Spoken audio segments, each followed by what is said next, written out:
अध्याय 3321 वो वस्तु जिसका कोई स्वामी नहीं है। हान सेन सोच ही रहा था कि तभी उसे हवा में एक डरावनी परछाई दिखाई दी। चमकती हुई दिव्य ज्योति में वो 33वें आसमान की ओर बढ़ रही थी, जो किसी कब्र के पत्थर जैसा लग रहा था। वो एक शक्तिशाली ब्रेकवर्ल्ड जानवर था। वो ब्रेकवर्ल्ड जानवर ड्रैगन जैसा दिखता था। जब वो उड़ता था तो उसके साथ तरह तरह की पुरानी तलवारें चलती थीं। जाहिर है, उसकी ब्रेकवर्ल्ड दर कम से कम 30% थी। उसकी ब्रेकवर्ल्ड शक्ति पहले से ही जबरदस्त थी। ब्रेकवर्ल्ड दर के संबंध में ये ब्रेकवर्ल्ड जानवर हान सेन से कहीं अधिक शक्तिशाली था। 33 आकाश दो दुनियाओं के बीच में थे।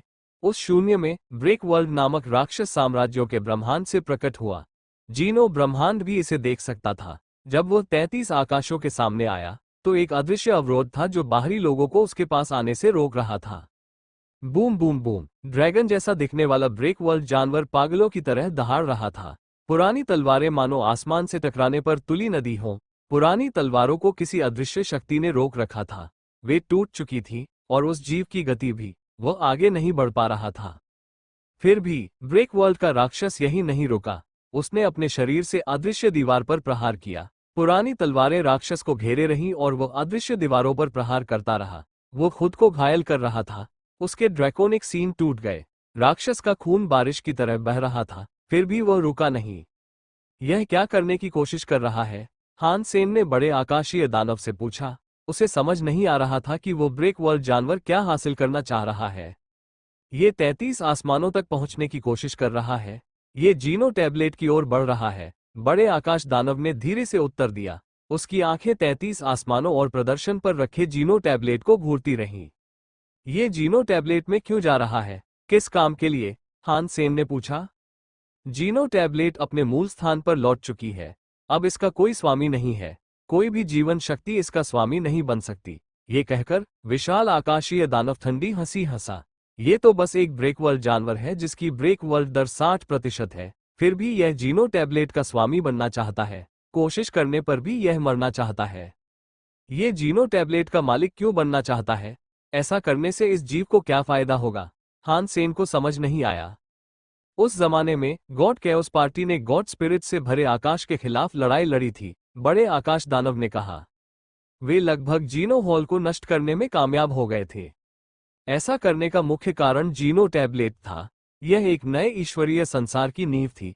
जीनो हॉल को उलटने और एक नई व्यवस्था और साम्राज्य बनाने के लिए आपको जीनो टैबलेट को नियंत्रित करना था। यहां तक कि गॉड स्पिरिट्स को मारना भी एक व्यर्थ प्रयास था। अगर जीनो हॉल अभी भी मौजूद होता और सभी गॉड स्पिरिट्स मारे जाते तो जीनो हॉल और भी गॉड स्पिरिट्स पैदा कर देते। ठीक उसी तरह जैसे उस जमाने में जब ब्रह्मांड को पुनः आरंभ करने के लिए पुराने नेता की मृत्यु हुई थी तो जीनो हॉल को एक नया स्वामी मिला था। धमाका! ड्रैगन जैसा ब्रेकवर्ल्ड का जानवर खून से लथपथ था। उसके ड्रैगन जैसे सीन टूट गए थे और उसके शल्क उखड़ने लगे थे। आसमान जानवर के खून से भर गया था। खून हर जगह बरस रहा था। ये बताना मुश्किल था कि वह जानवर मरा है या जिंदा। आश्चर्य की बात यह है कि इतना शक्तिशाली ब्रेकवर्ल्ड जानवर भी 33 आसमान तक नहीं पहुंच पाया। हान सेन का दिल धड़क उठा। वो 33 आसमानों तक पहुंचने के लिए गैलेक्सी टेलीपोर्टेशन का इस्तेमाल करने वाला था। वो उस जीव को घुटनों के बल लेटे हुए ही मारने वाला था। मुफ्त में ब्रेकवर्ल्ड जीन मिलने की बात पर कोई बहस नहीं हो सकती थी। हान सेन के हिलने से पहले विशाल आकाशीय दानव ने कहा, अपनी सांसें बर्बाद मत करो। वो ब्रेकवर्ल्ड जानवर राज्यों के ब्रह्मांड से है। 33 आसमान ठीक हो गए हैं। मुख्य और विपरीत ब्रह्मांड को अलग करने वाली शक्ति कमजोर नहीं हुई है। वो और भी ज्यादा शक्तिशाली है। तुम देख सकते हो कि वह 33 आसमानों के पास कब पहुंचता है, लेकिन तुम उसे 33 आसमानों के पार तब तक नहीं छू सकते जब तक तुम अंतरिक्ष को तोड़कर राज्यों के ब्रह्मांड में फिर से प्रवेश करने के लिए पर्याप्त शक्तिशाली न हो जाओ। हान सेन ताकतवर तो था, लेकिन वह 33 आसमानों को नहीं तोड़ सकता था। अब कोई अंतरिक्ष दरार नहीं थी। वो मुख्य और विपरीत ब्रह्मांड के बीच यूं ही यात्रा नहीं कर सकता था। कितनी शर्म की बात है। हान सेन ने अपने होंठ चाटे और उसे इस बात का बहुत अफसोस हुआ। कई लोगों और प्राणियों ने हान सेन की तरह ही सोचा। ब्रेकवर्ल्ड जानवर अभी अभी गिरा था, लेकिन कुछ ब्रेकवर्ल्ड जानवर पहले ही इसके लाभों को प्राप्त करने की कोशिश में आगे बढ़ चुके थे। घायल होने के बावजूद ब्रेकवर्ल्ड जानवर की ब्रेकवर्ल्ड दर 60% थी। लाभ उठाने के लिए वहां गए ब्रेकवर्ल्ड जानवर उस राक्षस को दहाड़ते हुए देखते रहे। उसके टूटे हुए शल्क कई पुरानी तलवारों में बदल गए जिन्होंने तुरंत ही ब्रेक वर्ल्ड के कुछ जानवरों के अंगों को हर दिशा में काट डाला। एक का तो सिर ही काट दिया गया। एक दुबला पतला ऊंट भी घोड़े से बड़ा होता है। यहाँ तक कि कुछ 30% ब्रेक वर्ल्ड रेट वाले छोटे लड़के भी लाभ पाना चाहते हैं। बड़े आकाश दानव ने बस अपना सिर हिलाया। हान सेन को इस बात का अफसोस हुआ। अगर वह साम्राज्यों के ब्रह्मांड की तरफ होता तो वह कई ब्रेक वर्ल्ड जीन इकट्ठा कर पाता। गर्जन। जब वो अपनी स्थिति को लेकर बेहद परेशान था, तभी उसने देखा कि ब्रेक वर्ल्ड के कुछ और जानवर 33 आसमानों की ओर जा रहे हैं। पहले वाले ड्रैगन की तरह ये भी 33 आसमानों की दीवार तोड़कर अंदर पहुंचने की कोशिश थी। कुछ देर बाद और भी ज्यादा ब्रेक वर्ल्ड के जानवर 33 आसमानों में छा गए। जीनो ब्रह्मांड ठीक था। ब्रेक वर्ल्ड के जानवर अभी अभी बने थे। आसपास कोई भी शक्तिशाली ब्रेक वर्ल्ड जानवर नहीं था। साम्राज्यों के ब्रह्मांड में कई डरावने ब्रेक वर्ल्ड जानवर कहीं से भी प्रकट हो गए। उन्होंने 33 आसमानों तक पहुंचने की कोशिश की। 33 आसमानों की ढाल बहुत रहस्यमयी थी। कई डरावने जीव 33 आसमानों की दीवार से टकराते थे, लेकिन हिल नहीं पाते थे या 33 आसमानों तक पहुंच नहीं पाते थे। कई डरावने जीव चोटिल होकर अंदर नहीं जा सके। एक बड़ा सुनहरा पक्षी दुनिया को चीरता हुआ वहां पहुंचा। वो सुनहरी बिजली की तरह था। उसने खाली जगह को चीरते हुए अदृश्य अवरोध को तोड़ दिया। वो 33 आसमानों और उस वस्तु तक पहुंचने में कामयाब रहा जो कब्र के पत्थर जैसी दिखती थी। फिर वह गायब हो गया। दुनिया के और भी जानवर उस बड़े सुनहरे पक्षी की तरह वहां पहुंचने की कोशिश कर रहे थे। जब वे वहां दौड़े तो उस अदृश्य अवरोध से टकरा गए। उनकी हड्डियां टूट गईं, जिससे फटी त्वचा से खून रिसने लगा। उन्होंने आसमान को लाल रंग से रंग दिया। ब्रेक वर्ल्ड के कई जानवरों ने 33 आसमानों पर हमला करने की कोशिश की, लेकिन उनमें से कई वहां तक पहुंचने में सफल नहीं हो सके। अचानक आकाश और धरती से एक पवित्र ईश्वरीय ज्योति प्रकट हुई।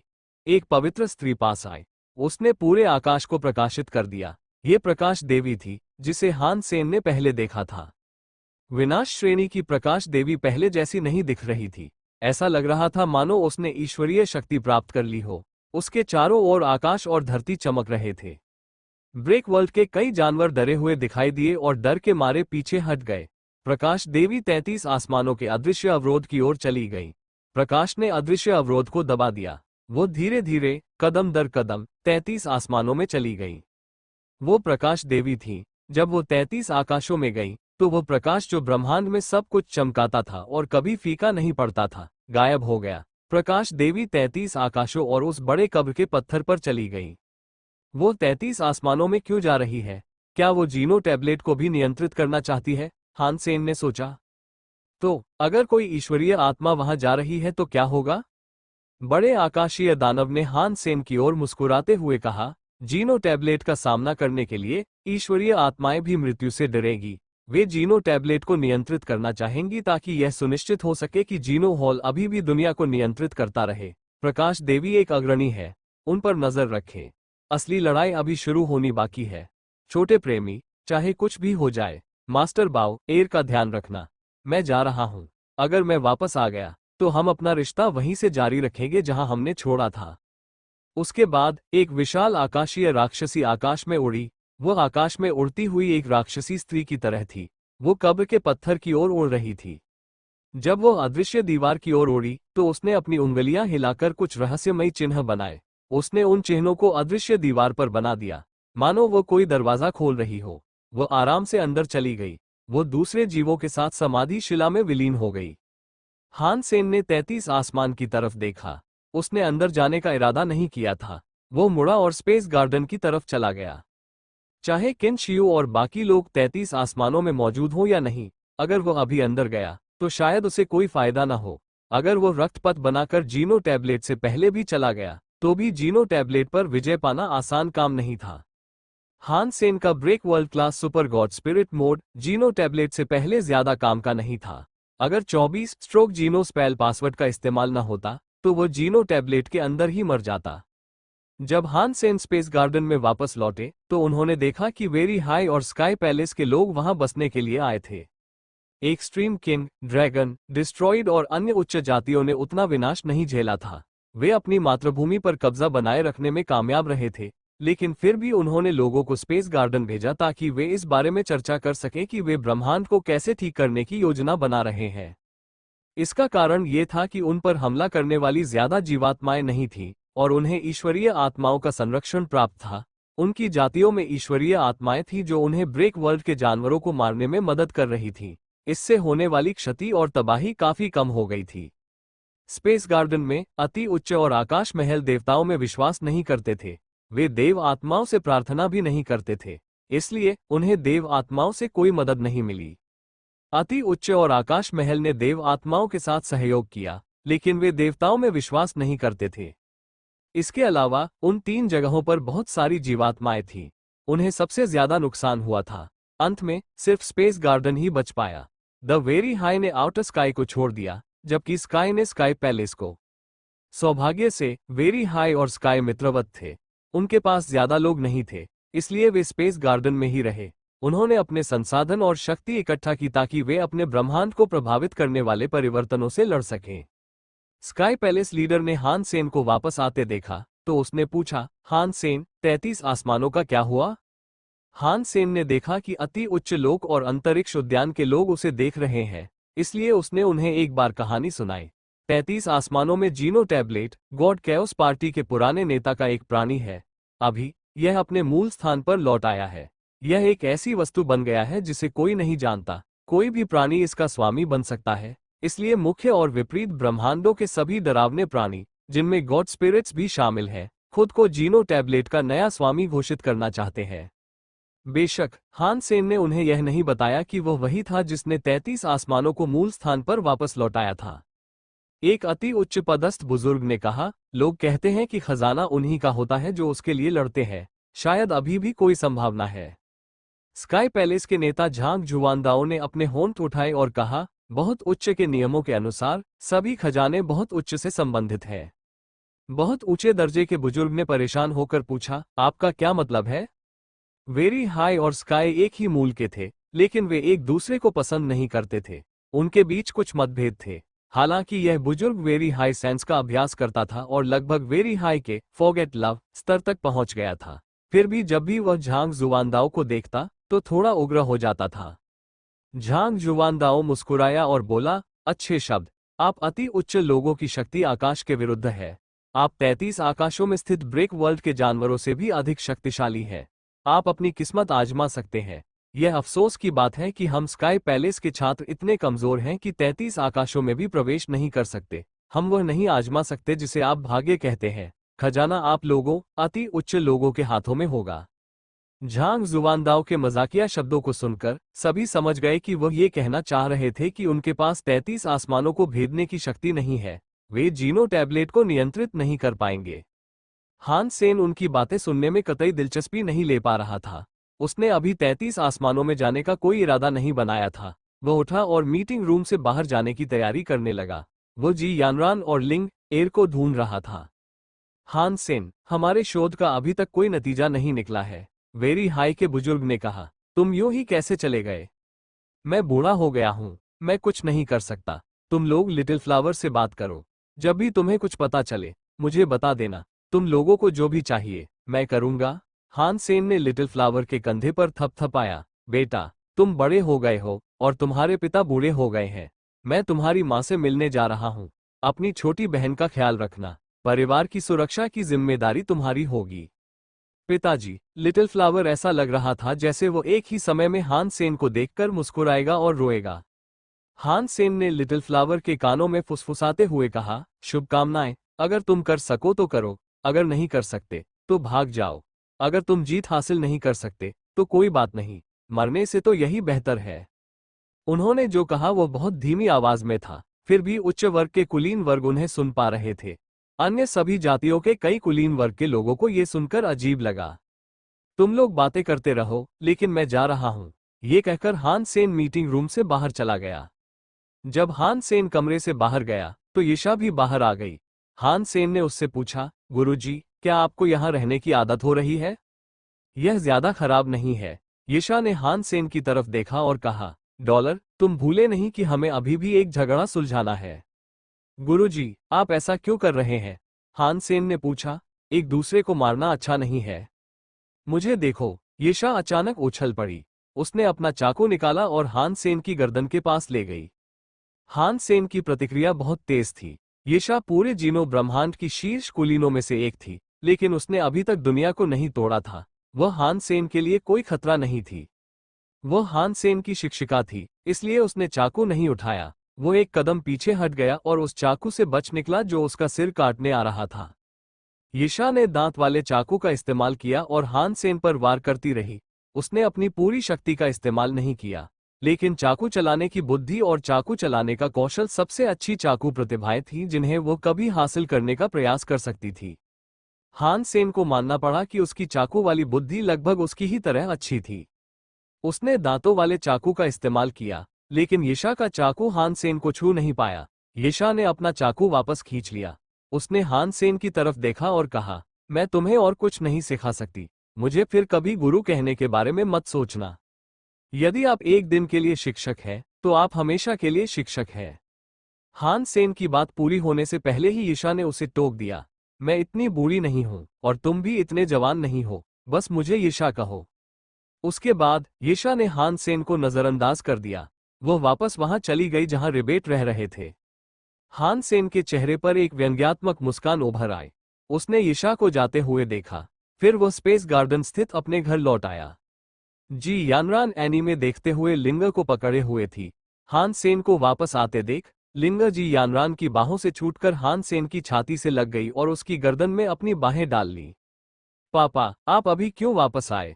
लिंगर ने बहुत प्यारी हरकतें करते हुए पूछा। लिंगर को आपकी बहुत याद आई। मुझे बहुत भूख लगी है। प्यारी बेटी, तुम क्या खाना चाहती हो? मैं तुम्हारे लिए बना दूंगा। हान सेन ने खुशी से लिंगर के सिर पर थपथपाया। मैं ग्रीन प्लेनेट से ड्रैगन का मांस खाना चाहती हूँ। मैं लौंका नान प्लेनेट से नारियल का रस पीना चाहती हूँ। लिंगर ने बोलते हुए अपनी छोटी उंगलियां ऊपर उठाईं। तुम्हें मेरी याद नहीं आई, तुम्हें बस मेरे बटुए की याद आई। हान सेन ने लिंगर की छोटी नाक रगड़ी और मुस्कुराया। पापा, आपको मेरी नाक नहीं रगड़नी चाहिए। माँ ने कहा था कि सुंदर दिखने के लिए नाक लंबी होनी चाहिए। अगर आप इसे रगड़ते रहेंगे, तो ये लंबी नहीं होगी और दिखने में भी खराब लगेगी। फिर कोई भी पुरुष मुझसे शादी नहीं करना चाहेगा। लिंगर ने अपनी नाक को हाथों से ढक लिया। माँ झूठ बोल रही है। अपनी माँ की नाक तो देखो, ज्यादा लंबी नहीं है। फिर भी वो तुम्हारे पापा को ढूंढने में कामयाब हो गई, जो एक अच्छे इंसान है। हान सेन बहुत घमंडी लग रहा था। लिंगर ने जी यानरान की तरफ देखा, फिर हान सेन की तरफ देखा। मैं अपनी नाक की हिफाजत करूंगी। इसका क्या मतलब है? हान सेन को समझ आ गया कि उसका क्या मतलब है और उसने लिंगर को गुदगुदी करना शुरू कर दिया। स्पेस गार्डन तो बच गया, लेकिन वे सिर्फ बेस के आसपास के इलाके को ही बचा पाए। ये पता नहीं था कि जंगल में कितने ब्रेकवर्ल्ड जानवर छिपे हुए थे। वे जीवन आत्माओं के साथ मिल रहे थे। जैसे जैसे समय बीतता गया, उनकी ब्रेकवर्ल्ड दर उतनी ही बढ़ती गई। हान सेन बेस एरिया से बाहर निकल गया। उसके हाथ में एक ब्रेकवर्ल्ड जीन था। ये ब्रेकवर्ल्ड जीन ब्लैक किंग से आया था। उसके पास इसे परिष्कृत करने का समय नहीं था।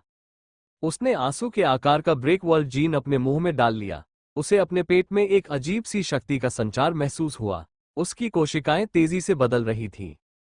ब्रेकवर्ल्ड जीन +9। हान सेन के दिमाग में ये घोषणा घूम गई। हान सेन इस पर खुश था। मुझे एक साथ 9 ब्रेकवर्ल्ड जीन मिले हैं। लगता है कि 100 जीन पूरे करने में ज्यादा मुश्किल नहीं होगी। मुझे बस 10 ब्रेकवर्ल्ड जानवरों को मारना है। इस ब्रह्मांड में जितने भी ब्रेकवर्ल्ड जानवर हैं, उन्हें देखते हुए 10 ब्रेकवर्ल्ड जानवरों को मारना मुश्किल नहीं होगा। स्पेस गार्डन के आसपास भी कम से कम 10 से ज्यादा होने चाहिए। हान सेन बेस छोड़ने के लिए तैयार था। वो स्पेस गार्डन के आसपास और भी ब्रेकवर्ल्ड के जानवरों को ढूंढने के लिए दृढ़ था। वो अपने ब्रेकवर्ल्ड जीन्स को अधिकतम करना चाहता था और अपने ब्रेकवर्ल्ड जीन्स की संख्या को 100 तक पहुंचाना चाहता था। वो देखना चाहता था कि उसके शरीर में किस तरह के बदलाव आते हैं। ब्रेकवर्ल्ड जीन बहुत अजीब थे। हालांकि उसके ब्रेकवर्ल्ड जीन की मात्रा बढ़ गई थी, लेकिन उसकी 4 जीनों 8 की ब्रेकवर्ल्ड दर नहीं बढ़ी। हालांकि उसका सुपर गॉड स्पिरिट मोड प्रभावित हुआ। उसके आत्मिक शरीर में कुछ बदलाव आए। चूंकि उसका शुद्ध आत्मिक शरीर किसी भी चीज को छू या नियंत्रित नहीं कर सकता था, इसलिए हान सेन निश्चित नहीं हो पा रहा था कि वो अच्छी चीज है या बुरी। धमाक धमाक, पास के जंगल से तेज गड़गड़ाहट की आवाजें आ रही थीं। ऐसा लग रहा था जैसे दूर से कोई बिजली कड़क रही हो। शोर काफी देर तक जारी रहा। हान सेन का दिल जोर से धड़क उठा और वो टेलीपोर्ट हो गया। वो वहां गया जहां से आवाज आ रही थी। उसने देखा कि 4 पंखों वाला एक सफेद बाघ खून से लथपथ पड़ा है। उसका शरीर तलवारों के छेदों से भरा हुआ था। ऐसा लग रहा था जैसे उसे 10,000 चाकुओं से छलनी कर दिया गया हो और वह मर गया हो। वह लगातार खून बहता रहा। 4 पंखों वाले बाघ के ऊपर हरे पंखों वाला एक आदमी खड़ा था। वो निंग यू था। ब्रेकवॉल जानवर के उत्पात के बीच हान सेन ने पहले भी इस 4 पंखों वाले सफेद बाघ को देखा था। इसकी ब्रेकवॉल गति बहुत ज्यादा नहीं थी, लेकिन यह बहुत तेज था। यह एक वायु तत्व वाला ब्रेकवॉल जानवर था। उस लड़ाई में वो मारा नहीं गया था, बल्कि उसे पीछे धकेल दिया गया था। अब निंग यू कमाल कर रहा था। उसे ये काम पूरा करना आसान लग रहा था। निंग यू, तुम आखिरकार छोटी हरी तलवार पर विजय पा ही गई। मुझे तुम्हें बधाई देने की इजाजत दो। हान सेन निंग यू के पास गया। निंग यू अंतरिक्ष से उतरा और हान सेन के पास पहुंचा। वो हान सेन से 1 फुट की दूरी पर रुक गया। उसकी आंखें शांत और गहरे कुएं जैसी थीं। उसने हान सेन की ओर देखा। मैं वापस आ गया हूं। तुम्हारे और मेरे बीच लड़ाई अब शुरू होनी चाहिए। क्या हम लड़ नहीं सकते? हान सेन ने कंधे उचकाते हुए जवाब दिया। तुम्हें पता है कि मैं अब शांतिवादी हूं, है ना? निंग यू ने अपने होंठ सिकोड़ लिए। उसने अजीब सी नजरों से उसे देखा। वो पीछे की ओर लड़खड़ा गया और हान सेन की तरफ देखा। तुम्हारे बेचैन दिल ने मुझे ये नहीं बताया। अब हालात बदल गए हैं, हान सेन ने कहा। स्पेस गार्डन को मेरी और तुम्हारी भी जरूरत है। मैं इस दिन का बहुत दिनों से इंतजार कर रहा था। निंग यू का चेहरा उतर गया। उसने हान सेन को घूरा और शांति से कहा, मैं जानना चाहता हूं कि मैं कितनी दूर आ गया हूं और तुम कितनी दूर आ गए हो। हान सेन ने निंग यू की ओर देखा और पूछा, क्या हमें लड़ना होगा? ऐसा नहीं है कि मुझे ऐसा करना ही है, निंग यू ने कहा। बात बस इतनी है कि मैं इतने लंबे समय से इसका इंतजार कर रही हूं। कम से कम मुझे इंतजार करते रहने की कोई वजह तो दो। 33 आसमानों के ऊपर जीनो टैबलेट, हान सेन ने कहा। इस समय जीवों का पूरा ब्रह्मांड इसका स्वामी बनने के लिए लड़ना चाहता है। क्यों ना आप और मैं जीनो टैबलेट पर शर्त लगाएं। देखते हैं कि हम में से कौन इसका स्वामी बन सकता है। निंग यू ने आसमान और कब्र के पत्थर को घूरा। उसने जीनो टैबलेट को देखा। उसने सिर हिलाया और कहा, यह भी काम कर सकता है। उसके बाद निंग यू ने मुड़कर जाने के लिए खुद को तैयार किया। हान सेन ने निंग यू की पीठ को घूरते हुए पूछा, निंग यू, क्या तुम में दुनिया तोड़ने वाला जीन है? निंग यू वहीं रुक गया, लेकिन उसने पीछे मुड़कर नहीं देखा और कहा, हाँ, मुझे मिल गया है। ब्रेक वर्ल्ड जीन का क्या उपयोग है? हान सेन ने पूछा। तुम्हारे पास भी ब्रेक वर्ल्ड जीन है ना? क्या तुम्हें नहीं पता कि यह किस काम आता है? निंग यू ने रुककर कहा, ब्रेक वर्ल्ड जीन ने मेरे सुपर गॉड स्पिरिट शरीर की ताकत बढ़ा दी है। मैं समझ गया। मुझे यकीन नहीं था। मुझे नहीं पता था कि यह सिर्फ मेरे साथ ही हुआ था। इससे मेरी जीनो आर्ट्स की कुशलता में कोई सुधार नहीं आया। हान सेन अपनी सोच की पुष्टि करने में सक्षम था। मुझे दूसरों के बारे में तो नहीं पता, लेकिन ब्रेक वर्ल्ड के जीन सिर्फ मेरे सुपर गॉड स्पिरिट बॉडी पर ही काम करते थे। वे मेरी जीनो आर्ट्स पर काम नहीं करते, निंग यू ने कहा। फिर वो अचानक गायब हो गया और जंगलों में गहराई में चला गया। जाहिर है, उसे भी ब्रेक वर्ल्ड के जानवरों को मारने की लालसा थी। वो हान सेन की तरह अपने ब्रेक वर्ल्ड जीन को बढ़ाना चाहता था। निंग यू को 33 आसमानों में जाने की कोई जल्दी नहीं थी। हान सेन जंगल में ज्यादा अंदर नहीं गया। वो 4 पंखों वाले सफेद बाघ के शरीर को वापस स्पेस गार्डन ले गया। हालांकि 4 पंखों वाले सफेद बाघ का ब्रेक वर्ल्ड जीन निंग यू ने ले लिया था, लेकिन उसका शरीर इंसानों और जीवों के लिए फायदेमंद होगा। आखिरकार स्पेस गार्डन में ब्रेक वर्ल्ड के ज्यादा एलीट नहीं थे। उसका शरीर उपयोगी साबित होगा। इस समय ब्रह्मांड के ब्रेक वर्ल्ड जानवर हर जगह है। अगर निंग यू स्पेस गार्डन में है तो मैं स्काई पैलेस जाऊंगा। हान सेन के जाने से पहले उसने काले राजा की जानवर आत्मा और हल्के राजा ड्रैगन की जानवर आत्मा जी यानरान को दे दी ताकि वो अपनी रक्षा कर सके। प्रकाश देव dragon beast soul stream light dragon spear था। ब्लैक किंग बीस्ट सोल एक कवचधारी बीस्ट सोल था। इसने काले जेड कवच का एक सेट बनाया। इसकी विश्व विनाशक दर 59% थी। इसे 60% तक पहुंचने के लिए केवल 1% की आवश्यकता थी। एक तत्व को बेहतर बनाने में भी सक्षम था। धारा देवता प्रकाश भाले में कोई तत्व नहीं था। हान सेन को नहीं पता था कि काले राजा के कवच को कैसे बढ़ाया जाए। हान सेन, मैं इन दिनों बहुत बेचैन महसूस कर रहा हूं। मुझे लग रहा है जैसे कुछ बुरा होने वाला है। हान सेन जब जा रहा था, जी यानरान ने उसे अपने पास खींच लिया। ये पहली बार था जब जी यानरान ने हान सेन को जाने से रोका था। चिंता मत करो, मैं सिर्फ स्काई पैलेस देखने जा रहा हूं। मैं 33 आसमानों में नहीं जा रहा। मैं ठीक रहूंगा। हान सेन ने जी यानरान का चेहरा पकड़ा और मुस्कुराया। उम्मीद है मैं ही ज्यादा सोच रही हूँ। मेरा जुबान अभी उतना अच्छा नहीं है जितना हो सकता है। शायद यह उतना सटीक नहीं है। जी यानरान ने जबरदस्ती मुस्कुरा दिया। ऐसा लग रहा था जैसे उसका मूड खराब हो। एक पल सोचने के बाद हान सेन ने सुझाव दिया, ऐसा क्यों ना हो, मैं मिस्टर व्हाइट के पास जाकर उनसे हिसाब किताब करवा लूंगा। अगर हालात खराब होने की भविष्यवाणी हुई तो मैं नहीं जाऊंगा। ये सुनकर जी यानरान को थोड़ा सुकून मिला। उसने सिर हिलाया और कहा, यही सबसे अच्छा होगा। तुम्हें मिस्टर व्हाइट से मिलना चाहिए। थोड़ी देर रुको, मैं अभी वापस आऊंगा। हान सेन ने उसके गाल सहलाए और बगीचे से बाहर निकल गया। वो मिस्टर व्हाइट से मिलने गया। बड़ी बदकिस्मती, हान सेन के कुछ कहने से पहले ही मिस्टर व्हाइट ने उसे देखते ही ये 3 शब्द कह दिए। हान सेन चौंक गया और जल्दी से बोला, कृपया मुझे ये समझाएं। हान सेन ने जुबान मेन की कुछ जेनो कलाएं सीखी थी। उसने जुबान के बारे में काफी कुछ सीखा था, लेकिन वो उसमें ज्यादा अच्छा नहीं था। वो मिस्टर व्हाइट जितना अच्छा नहीं था।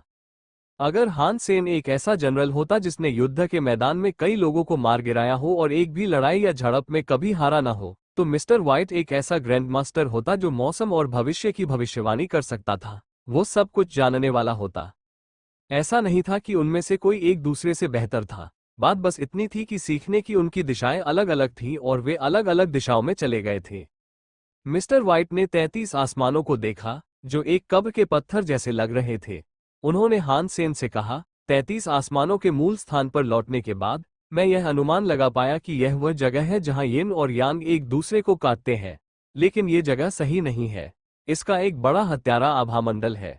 80% से 90% संभावना है कि 33 आसमानों में प्रवेश करने वाले जीवों को बुरी चीजों का सामना करना पड़ेगा। हान सेन ने उसकी बात सुनी तो उसने आह भरी। क्या तुम 33 आसमानों की बात कर रहे हो? मैं वहां जाने की योजना नहीं बना रहा था। मिस्टर व्हाइट ने सिर हिलाया। मुझे तुम्हारे शरीर के चारों ओर एक हत्यारी आभा महसूस हो रही है। ये 33 आसमानों के साथ तालमेल बिठाती है। अगर तुम वहां नहीं जाना चाहते, तब भी तुम कभी न कभी वहां जरूर जाओगे। क्या तुम कह रहे हो कि मुझे 33 आसमानों में जाना ही होगा? अगर हान सेन जवान होते, तो उनकी बात पर यकीन नहीं करते।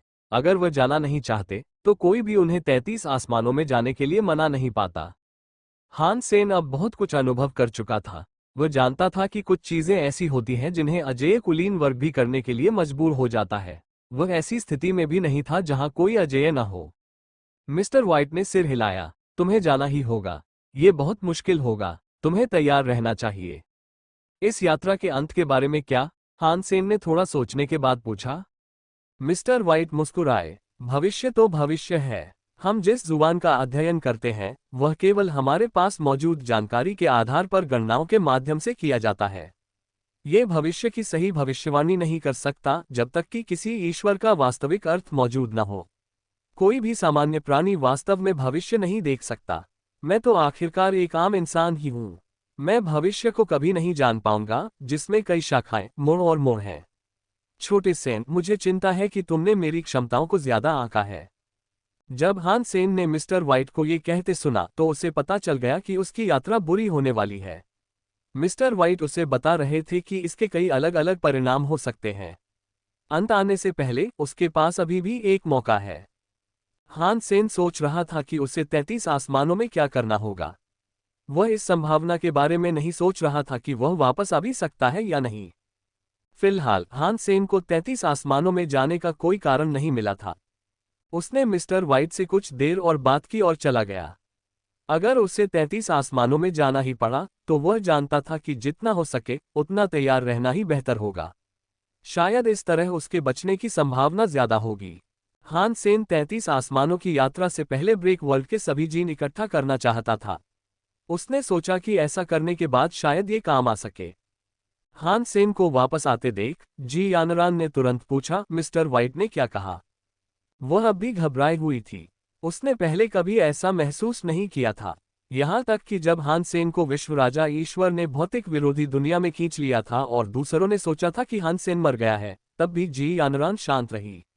वह पहले कभी इतनी घबराई नहीं थी। मिस्टर व्हाइट ने मेरे लिए इसका हिसाब लगाया था। उन्होंने कहा था कि मुझे कुछ भयानक तकलीफ होगी। 80% से 90% संभावना है कि मुझे खून बहेगा। हान सेन ने उसे आधा सच और आधा झूठ बताया। क्या आपदा? जी यानरान चिंतित थी। मिस्टर व्हाइट कोई भगवान नहीं है। वे हर चीज की भविष्यवाणी नहीं कर सकते। अगर वे कर भी सकें तो भी मेरे मरने की संभावना 90% है। मेरे बचने की संभावना 10% है। खतरा तो होगा लेकिन मुझे सहारा भी मिलेगा। मुझे मरना नहीं पड़ेगा। हान सेन ये सब बताते हुए बहुत गंभीर लग रहे थे। जी यानरान हमेशा हान सेन के पीछे पीछे डरती थी, वरना जी यानरान को जुबान के बारे में और जानने में कोई दिलचस्पी नहीं होती। हान सेन जी यानरान को फिर कभी डरने नहीं देते। इस आधे सच और आधे झूठ ने जी यानरान को काफी बेहतर महसूस कराया। अगर हान सेन ने कहा कि वह ठीक है तो जी यानरान उस पर यकीन करने को तैयार थी। हान सेन ने फिर भी कहा था कि जिंदा रहने के बावजूद उसे बहुत तकलीफ होगी। फिर भी वह काफी सुरक्षित महसूस कर रही थी। तुम लिंगर और लिटिल फ्लावर का अच्छा ख्याल रखना। मैं कुछ ब्रेक वर्ल्ड जीन्स लेने स्काई पैलेस जा रहा हूँ। हान सेन ने उससे धीरे से बात की। हमेशा की तरह उसने जरूरत से ज्यादा कुछ नहीं कहा, अन्यथा जी यानरान की इंद्रियों के साथ वह कुछ और देख सकती थी। हान सेन जाने की तैयारी कर ही रहा था कि उसकी नजर लिंग एयर पर पड़ी। लिंग एयर ने पलके झपकाते हुए पूछा, पापा, जब आप वापस आएंगे तो क्या आप मेरे लिए एक बिल्ली ला सकते हैं? मुझे एक पालतू जानवर चाहिए। तुम्हें अचानक बिल्ली की जरूरत क्यों पड़ी? हान सेन ने लिंग र की तरफ देखा। बिल्ली और चूहे वाला शो, लिंगर ने कहा। वह बिल्ली बहुत मजेदार है। मुझे भी एक चाहिए। जरूर, जब मैं घर आऊंगा तो तुम्हारे लिए एक ले आऊंगा। हान सेन मान गया, लेकिन उसने सोचा, मेरे पास एक बिल्ली तो है, लेकिन वह अभी बाओ एयर के पास है। वह अभी भी राज्यों के ब्रह्मांड में है। मैं अभी राज्यों के ब्रह्मांड में नहीं जा सकता। ऐसा करने के लिए मुझे 33 आसमान पार करने होंगे। जब उसने अपने हाथ हिलाए तो हान सेन ने गंभीरता से जी यानरान और लिंग एयर, माँ और बेटी को देखा और सोचा, चाहे कुछ भी हो मैं वापस आऊंगा। उसने गैलेक्सी टेलीपोर्टेशन का इस्तेमाल करके वहां से निकल गया। हान सेन स्काई पैलेस नहीं गया, वह लिटिल फ्लावर से मिलने गया। पत्नी और बेटी की देखभाल जरूरी थी। उन्हें चिंता करने की इजाजत नहीं थी, लेकिन बेटा अलग बात थी। अगर हान सेन को कुछ हो जाता तो उसे किसी और की जरूरत होती जो उसकी देखभाल करता। इस मामले में उसके पास कोई विकल्प नहीं था क्योंकि वह एक पुरुष था। वह परिवार का मुखिया था। उसे जिम्मेदारी स्वीकार करनी ही थी। पिताजी, मुझे आपके साथ 33 आसमानों तक चलने दो, लिटिल फ्लावर ने गंभीरता से हान सेन से कहा। अपने पिता को नीचा मत समझो। हमें भविष्य का पता नहीं। मैं अपना रास्ता खुद बना लूंगा। तुम्हें बस अपनी माँ और अपनी बहन का ध्यान रखना है। साथ ही मेंगर, जीरो, लिटिल एंजल और बाकी सबका भी। वे बेचारे हैं जिनका अपना कोई सच्चा परिवार नहीं है। तुम्हें उनका ध्यान रखना होगा। हान सेन मुस्कुराया। लिटिल फ्लावर ने कहा, उन बहनों ने मेरे साथ अच्छा व्यवहार किया है और मैंने हमेशा उनके साथ सगी बहनों जैसा व्यवहार किया है। ऐसी स्थिति में मैं जा रहा हूँ। हान सेन ने हाथ हिलाया और स्काई पैलेस की ओर जाने लगा। लिटिल फ्लावर अचानक बोली, पापा, आपको सावधान रहना होगा। मैं अब भी आपसे लड़ना चाहती हूँ। मैंने कभी कुछ नहीं मांगा, लेकिन आपको मुझसे ये वादा करना होगा। जरूर, यही मेरा इंतजार करो। हान सेन ने ज्यादा कुछ नहीं कहा। उसने स्काई पैलेस पहुंचने के लिए गैलेक्सी टेलीपोर्टेशन का इस्तेमाल किया। बाहर से स्काई पैलेस में कोई बदलाव नहीं दिखा। अंदर आसमान और जमीन उलट-पुलट हो गए थे। अनगिनत तैरते द्वीप धुंध में लिपटे हुए थे। ब्रेक वर्ल्ड के जानवर उसके भीतर छिपे हुए थे। उस जगह में 12 सफेद जैद इमारतें और 5 जैद शहर बादलों पर तैर रहे थे। ऐसा लग रहा था जैसे किसी पौराणिक कहानी की किताब में स्वर्ग का चित्रण हो। किनशियू, वो कमीना, उसने कितनी जीवात्माएं पैदा की। हान सेन ने चारों ओर देखा। उसे लगने लगा कि हर एक द्वीप पर कोई न कोई डरावने जीव छिपे बैठे होंगे। हान सेन का दिल धड़क उठा। उसका शरीर एक द्वीप पर प्रकट हुआ। ये स्काई पैलेस का एक द्वीप था, लेकिन हान सेन को उस द्वीप का नाम याद नहीं था। ये स्काई पैलेस का एक साधारण तैरता हुआ द्वीप था। नाम कुछ खास उल्लेखनीय नहीं था। अब द्वीप एक भयानक धुंध में लिपटा हुआ था। उसके चारों ओर एक डरावनी हत्या का सा माहौल बन गया था, जिसने उसकी नसों को बेचैन कर दिया था। हान सेन द्वीप पर गया। उसने उस पर एक बैंगनी क्रिस्टल देखा। क्रिस्टल की मूर्ति बहुत अजीब थी। उसकी पीठ पर एक बैंगनी क्रिस्टल क्रॉस बना हुआ था। क्रॉस पर बैंगनी क्रिस्टल की एक मूर्ति थी जो बैंगनी क्रिस्टल की जंजीरों से बंधी हुई थी। मूर्ति देखने में बिल्कुल इंसान जैसी लग रही थी, लेकिन उसकी पीठ पर एक पंख था। हाँ, बस एक ही पंख था। मूर्ति के सिर्फ बाएं हिस्से में ही पंख था। दायां हिस्सा खाली था, वहां कुछ भी नहीं था। बैंगनी क्रिस्टल की मूर्ति ने अपना सिर उठाया। बैंगनी क्रिस्टल की आंखों में एक अजीब सी रोशनी चमक रही थी। उसने हान सेन की तरफ देखा और कहा, मुझे यकीन नहीं हो रहा कि तुमने वापस आने की हिम्मत की। क्या तुम मुझे पहचानते हो? हान सेन ने बैंगनी क्रिस्टल की मूर्ति की ओर देखा। उसे याद नहीं आया कि उसने इस व्यक्ति को पहले कभी देखा हो। बैंगनी क्रिस्टल की मूर्ति अजीब तरह से हंसी। पहले मैं और मेरी जीवन आत्मा बस एक दूसरे से मिल रहे थे। ये सिर्फ दुनिया को तोड़ने के लिए था। हमें तुम्हारा दुश्मन नहीं बनना था। मैं तुम्हें सिर्फ सफेद जैद जिंग में चमकते हुए देख सकती थी। अब चीजें अलग हैं। मैं एक जीवन आत्मा के साथ पूरी तरह से मिल चुकी हूं। अब तुम्हें मारना आसान होगा। दिलचस्प। हान सेन मुस्कुराया और बैंगनी क्रिस्टल की मूर्ति को देखा। उसने वार नहीं किया। वह देखना चाहता था कि एक जीवन आत्मा के साथ मिलकर वह कितनी मजबूत है। जल्द ही तुम्हें लगेगा कि यह दिलचस्प नहीं है, बैंगनी क्रिस्टल की मूर्ति बोली। वह अचानक हिल गई। जिस क्रॉस से वह बैंगनी क्रिस्टल की जंजीर से बंधी थी, वह अचानक टूट गया।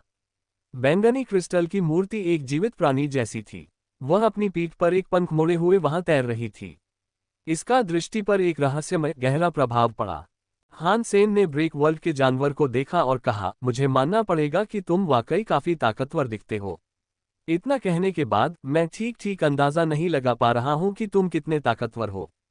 तुम मेरी शक्ति का अंदाजा नहीं लगा सकते क्योंकि जब मैं वार करूंगा तब तक तुम मर चुके होगे। बैंगनी क्रिस्टल की मूर्ति आगे बढ़ी। उसका एक हाथ उसकी छाती के सामने था। उसने धीरे धीरे उसे अपने सिर के ऊपर उठाया, जैसे कोई ब्लेड से करता है। फिर वह हान सेन पर वार करने लगी। वह कटने वाली शक्ति ऐसी थी मानो अंतरिक्ष में हो। इसमें कोई शक्ति शामिल नहीं थी। हान सेन ने अपना बायां हाथ उठाया। ऐसा लग रहा था जैसे उसने उसे यूं ही हिला दिया हो। उसने अंतरिक्ष में मौजूद उस चीज को और बैंगनी क्रिस्टल से भरे आकाश को भी तोड़ दिया। बैंगनी क्रिस्टल की मूर्ति का चेहरा बदल गया। तुम मेरी घातक चाकू की रोशनी तोड़ सकते हो। तुम अच्छे हो, लेकिन चाहे कुछ भी हो, आज ही तुम्हारी मौत है। जब बैंगनी क्रिस्टल की मूर्ति बोली तो उसके शरीर से एक मारक आभा और बैंगनी ज्वाला निकल आई। उसका शरीर एक अजीब और बैंगनी दरांती में बदल गया। पंख दरांती का ब्लेड था। बैंगनी क्रिस्टल की मूर्ति का शरीर उसका हैंडल बन गया। हान सेन ने झाओ निंग र और लाइट स्ट्रीम ड्रैगन भाले से ये देखा था। यह कोई अजीब बात नहीं थी। इसकी ब्रेक वर्ल्ड दर कम से कम 30% थी। यह एक ठोस शक्ति वाला ब्रेक वर्ल्ड जानवर था। मर जाओ। बैंगनी क्रिस्टल की मूर्ति एक फसल काटने वाले की दरांती में बदल गई। वह अंतरिक्ष को चीरती हुई सीधे हान सेन की ओर बढ़ी। वह इतनी तेज थी कि हान सेन को सिर्फ एक बैंगनी रोशनी दिखाई दे रही थी। हान सेन ने दुनिया तोड़ने वाले जानवर को मारने के लिए पूरी शक्ति का इस्तेमाल नहीं किया। उसने सिर्फ जेडस्किन को दुनिया तोड़ने दी।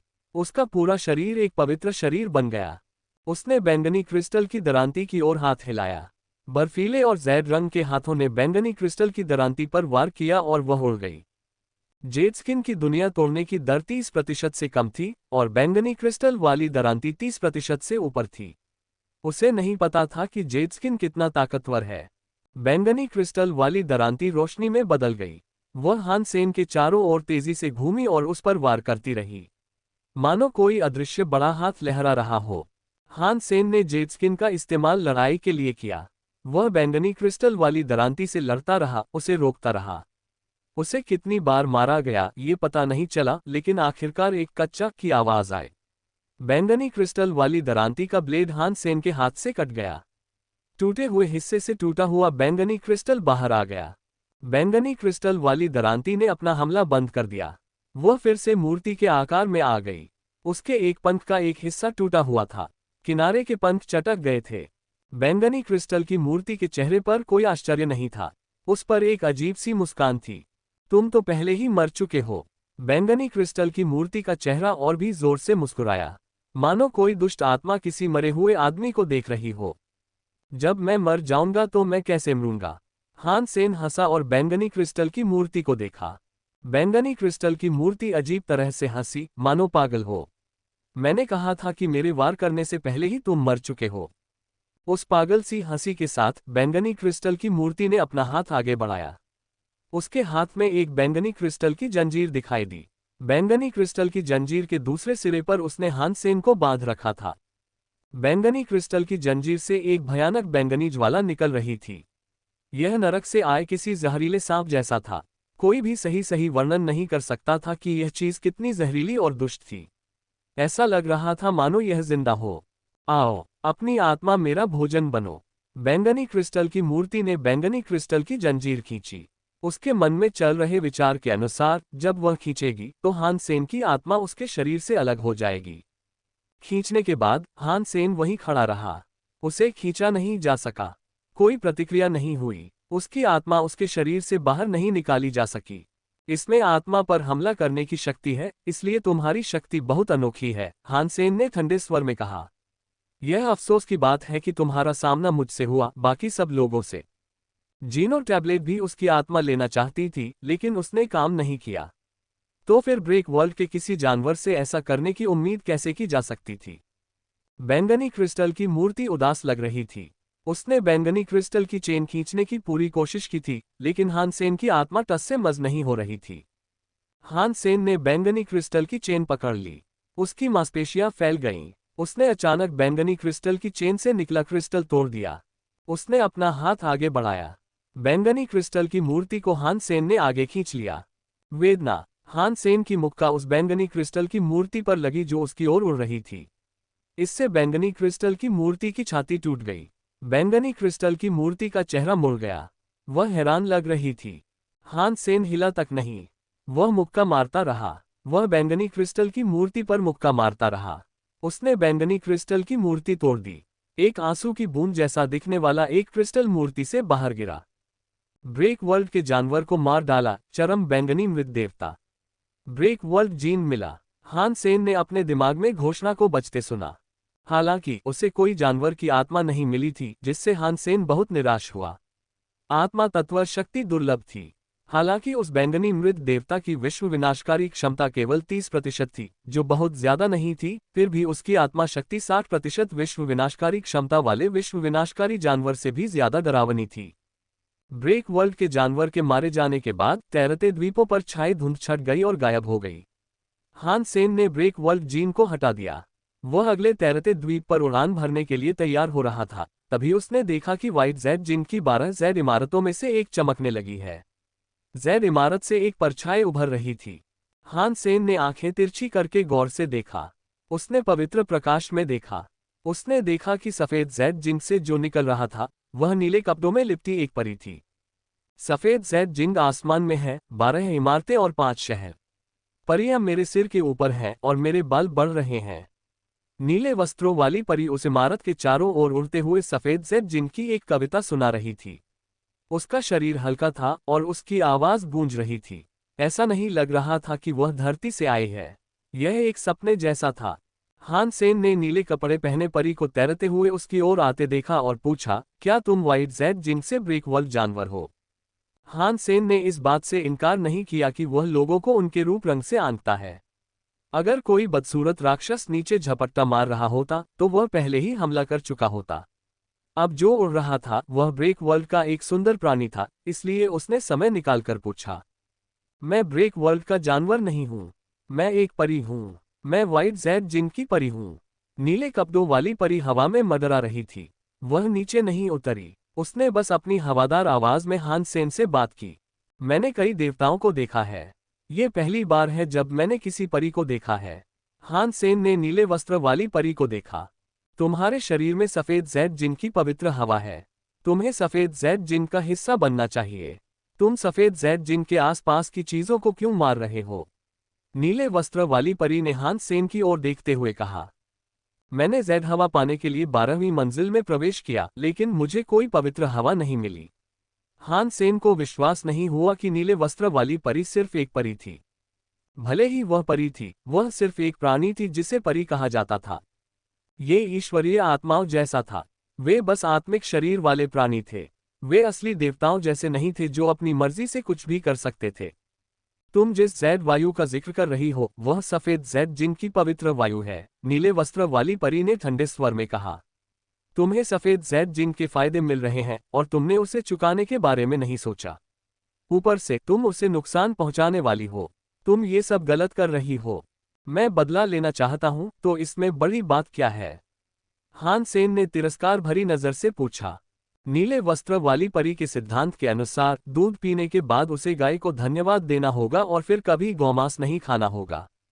मैं ऐसा कहने की हिम्मत नहीं कर सकती। नीले वस्त्र वाली परी हानसेन की बातों से नाराज हो गई। उसने अपनी एक उंगली उठाई और परी जैसी रोशनी इकट्ठा की। उसने अपनी उंगलियां फड़काईं और पवित्र रोशनी हानसेन के शरीर पर बरस पड़ी। हानसेन पीछे नहीं हटा। उसका शरीर पवित्रता से चमक रहा था, मानो वह जैद बर्फ से बना हो। उसने पवित्र ज्योति पर एक मुक्का मारा। जब हानसेन ने पवित्र प्रकाश पर मुक्का मारा तो पवित्र प्रकाश टूट गया। वह तारों की चमक में बदल गया और चारों ओर फैल गया। लेकिन पवित्र प्रकाश अभी भी वहां था। उसने एक पवित्र जाल का आकार बनाया जिसने हानसेन को अपने अंदर फंसा लिया। हानसेन ने अपनी शक्ति इकट्ठा की और पवित्र जाल को तोड़ना चाहा। उसे जल्दी ही पता चल गया कि वह जितना ज्यादा ताकतवर होगा, पवित्र जाल उतना ही मजबूत होता जाएगा। एक क्षण बाद पवित्र जाल हानसेन के शरीर में घुस गया। जेड स्किन ब्रेक वर्ल्ड के पवित्र शरीर को पवित्र जाल ने क्षतिग्रस्त कर दिया। अपनी सांसें बर्बाद मत करो, नीले वस्त्र वाली परी ने रेशम खींचते हुए कहा। यह सफेद जैद जिन के 10 ब्रेक वर्ल्ड हथियारों में से एक है। इसे ट्रैप फेरी नेट कहते हैं। इसकी ब्रेक वर्ल्ड दर लगभग 100% है। अगर 90% ब्रेक वर्ल्ड दर वाले ब्रेक वर्ल्ड के कुलीन भी ट्रैप फेरी नेट में फंस जाएं, तो भी वे बच नहीं पाएंगे और भाग नहीं पाएंगे। जितनी ज्यादा ताकत लगाओगे, यह उतना ही मजबूत होता जाएगा। उसने ट्रैप फेरी नेट खींचा। हानसेन उसके करीब आया। फिर वह सफेद जैद जिन की ओर उड़ी। हानसेन को उसकी बात पर यकीन नहीं हुआ। उसने अपनी जेड स्किन का इस्तेमाल जारी रखा। उसने उस पवित्र रेशमी जाल को तोड़ने की कोशिश की जिसने उसे घेर रखा था। वह चीज आश्चर्यजनक रूप से मजबूत थी, और बिल्कुल वैसा ही जैसा नीले वस्त्र वाली परी ने कहा था। वह जितना ज्यादा संघर्ष करता और जितनी ज्यादा ताकत लगाता, रेशम के रेशे उतने ही ज्यादा कसते जाते। परी का रेशम उसके शरीर में इस कदर धंस रहा था कि उसकी हड्डियां दिखाई दे रही थीं। क्या सफेद जैद जिन सचमुच वही है जहां परी रहती है? हानसेन ने संघर्ष करना बंद कर दिया। वह जोर से बोला ताकि नीले कपड़ों वाली परी उसे सुन सके। बुरा नहीं है, नीले कपड़े वाली परी ने उत्तर दिया। तुम किस तरह की परी हो? हानसेन ने पूछा। परी तो परी ही होती है, नीले वस्त्र वाली परी बोली। आज से कई साल पहले हम इस दुनिया की हर जाति से महान थे। आप कह सकते हैं कि हम प्राचीन देवताओं का एक समूह थे। परियों के लिए हम उन्हें बस परी बच्चे कहते थे जो अभी अभी पैदा हुए थे। बोलते हुए उसकी आवाज ठंडी थी और उसने कोई खास भावनाएं नहीं दिखाईं। ऐसा लग रहा था जैसे उसे बहुत घमंड हो और वह सृष्टि की बाकी सभी चीजों को तुच्छ समझ रही हो। अगर परियां इतनी महान होती तो सफेद जैद जिन को आकाश ने क्यों छीन लिया? हानसेन ने पूछा। जिन परियों को तुम इतना ऊंचा समझते हो, असल में वे कहीं ज्यादा बुरी लगती हैं। नीले वस्त्रों वाली परी का चेहरा बदल गया। वह गुस्से में थी और ठंडे स्वर में बोली, अगर हम सफेद जैद जिन के अंदर न फंसे होते तो आकाश जैसे छोटे जीव सफेद जैद जिन तक पहुंच ही नहीं पाते। तुम्हें यहां अंदर किसने बंद कर दिया? हानसेन का दिल धड़क उठा। नीले वस्त्र वाली परी का चेहरा बदल गया। उसने हानसेन को कोई जवाब नहीं दिया। उसने हानसेन को, जो जाल में फंसा हुआ था, खींच लिया। वह बिना कुछ बोले सफेद जैद जिन की ओर बढ़ गई। व्हाइट जैद जिन के अंदर बहुत पवित्र हवा थी। हर जगह अच्छी हवा थी, मानो कोई पवित्र भूमि हो। हानसेन पहले भी व्हाइट जैद जिन में जा चुका था। तब वह आज जितना सुंदर था, उसका आधा भी नहीं था।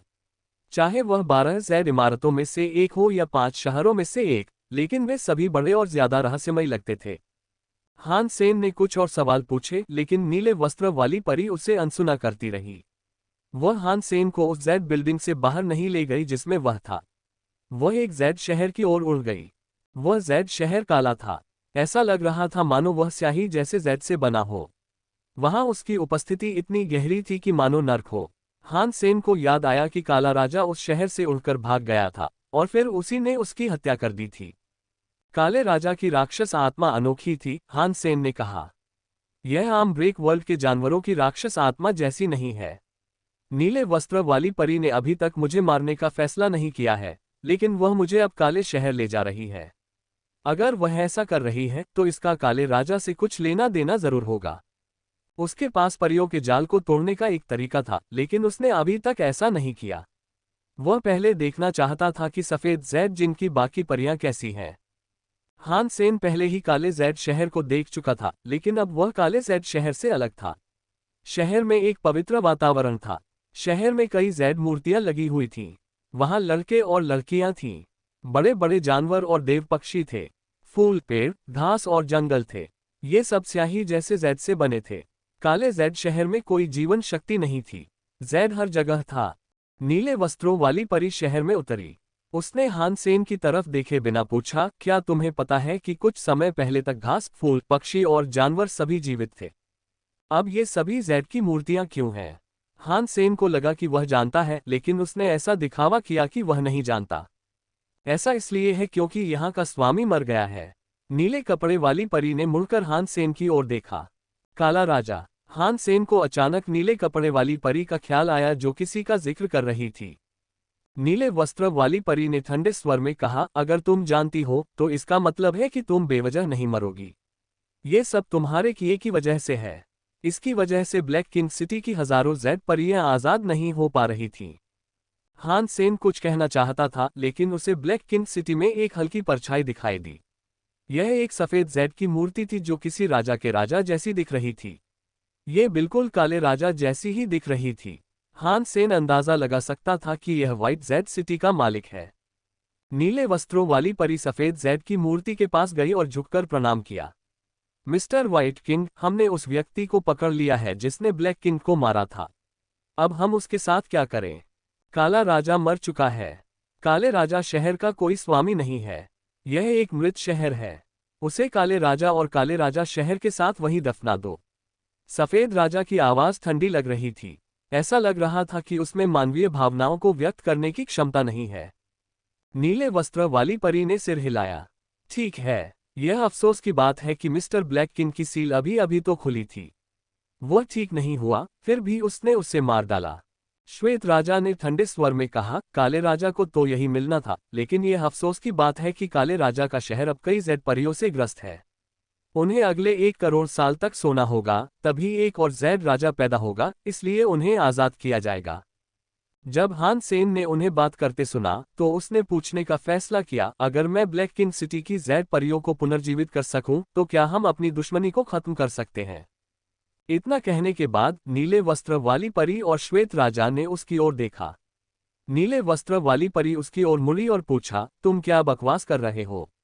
काले राजा शहर की जैड परियां केवल एक मिस्टर ब्लैक किंग ही जगा सकता है। देव आत्माओं से भरा आकाश भी बेकार होगा। अब तुम कह रहे हो कि तुम जैसा तुच्छ आदमी वो कर सकता है जो वे नहीं कर सकते। हान सेन ने नीले कपड़ों वाली परी की बात अनसुनी कर दी। उसने सफेद राजा की तरफ देखते हुए कहा, मैं तो बस यही पूछ रहा था कि अगर मैं उन्हें जगा सकूं, तो हमारी दुश्मनी खत्म हो जाएगी। व्हाइट किंग ने हान सेन की ओर देखा और कहा, अगर तुम ब्लैक किंग सिटी की जैड परियों को जिंदा कर सको, तो तुम और व्हाइट जैड जिनके साथ तुम्हारा झगड़ा मिट जाएगा। मैं ब्लैक किंग की हत्या के लिए तुम्हारे पीछे नहीं पड़ूंगा। मिस्टर व्हाइट किंग, इसकी बकवास मत सुनो, नीले वस्त्र वाली परी बोली। ये बस हमें धोखा देना चाहता है और हमें परी के जाल से छुड़ाना चाहता है। ये व्यक्ति आकाशगंगा टेलीपोर्टेशन में बहुत माहिर है। अगर आप इसे छोड़ देंगे तो इसे वापस लाना बहुत मुश्किल होगा। व्हाइट किंग कुछ नहीं बोला। वह बस हान सेन की तरफ देखता रहा। हान सेन ने कहा, तुम्हें मुझे छोड़ने की कोई जरूरत नहीं है। बस मुझे ये बताओ कि ब्लैक किंग जैड परियों को कैसे जगाता था। शायद मैं उन्हें जगा सकूं। नीले वस्त्र वाली परी को विरोध करते देख हान सेन ने उसे बोलने का मौका नहीं दिया। उसने आगे पूछा, इसे आजमाने में कोई नुकसान तो नहीं है ना? उसे बस एक बार कोशिश करने दो, व्हाइट किंग ने कहा। श्वेत राजा की बात खत्म हो गई। नीले वस्त्र वाली परी को यकीन नहीं था कि हान सेन काले राजा शहर की जैड परियों को जगा पाएगा, लेकिन उसने इस बारे में कुछ नहीं कहा। कृपया मुझे बताएं कि ब्लैक किंग जैड परियों को कैसे जगाता था। हान सेन ने काले जैड की मूर्ति जैसे दिखने वाले जीवों की ओर इशारा किया। यदि आप ये भी नहीं जानते तो आप कैसे कह सकते हैं कि आप उन्हें जगाना जानते हैं? नीले कपड़े पहने व्यक्ति ने काफी ठंडे स्वर में पूछा। हान सेन हिला नहीं। उसने नीले वस्त्र वाली परी से लड़ाई नहीं की। उसने श्वेत राजा की ओर देखा। वही ऐसा कर सकता था। श्वेत राजा अभी भी बहुत ठंडा लग रहा था। उसने धीरे से कहा, श्वेत जैड जिंग आसमान में है, 12 इमारतें, 5 शहर। परियां मेरे सिर के ऊपर हैं और मेरे बाल बढ़ रहे हैं। ये पंक्तियां परियों से आती हैं। श्वेत जैद जिंग ने एक परी जैद बनाया। उसमें जीवन नहीं था। 12 इमारतें या 5 शहर तब तक नहीं थे जब तक परियां यहाँ नहीं आई और परी जैद को 12 इमारतों और 5 शहरों में नहीं बदल दिया। उन्होंने जैद को छूकर परियां बन गईं। इसी तरह हम में जीवन है और हम जमीन पर चल सकते हैं। एक परी है ना? वो परियां कौन थी? हान सेन चौंक गया। एक जैद पत्थर को छूकर परी बन जाना तो बहुत ज्यादा अतिशयोक्ति लग रही थी। जहां तक जैद पत्थर को जीवन में बदलने की बात है तो वो शक्ति बहुत डरावनी थी।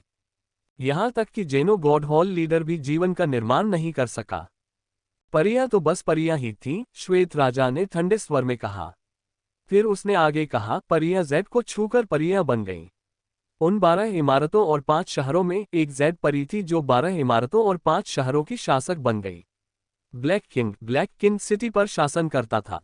केवल उसकी परी राजा आभा ही ब्लैक किंग सिटी की जैद परियों को फिर से जीवन दे सकती है।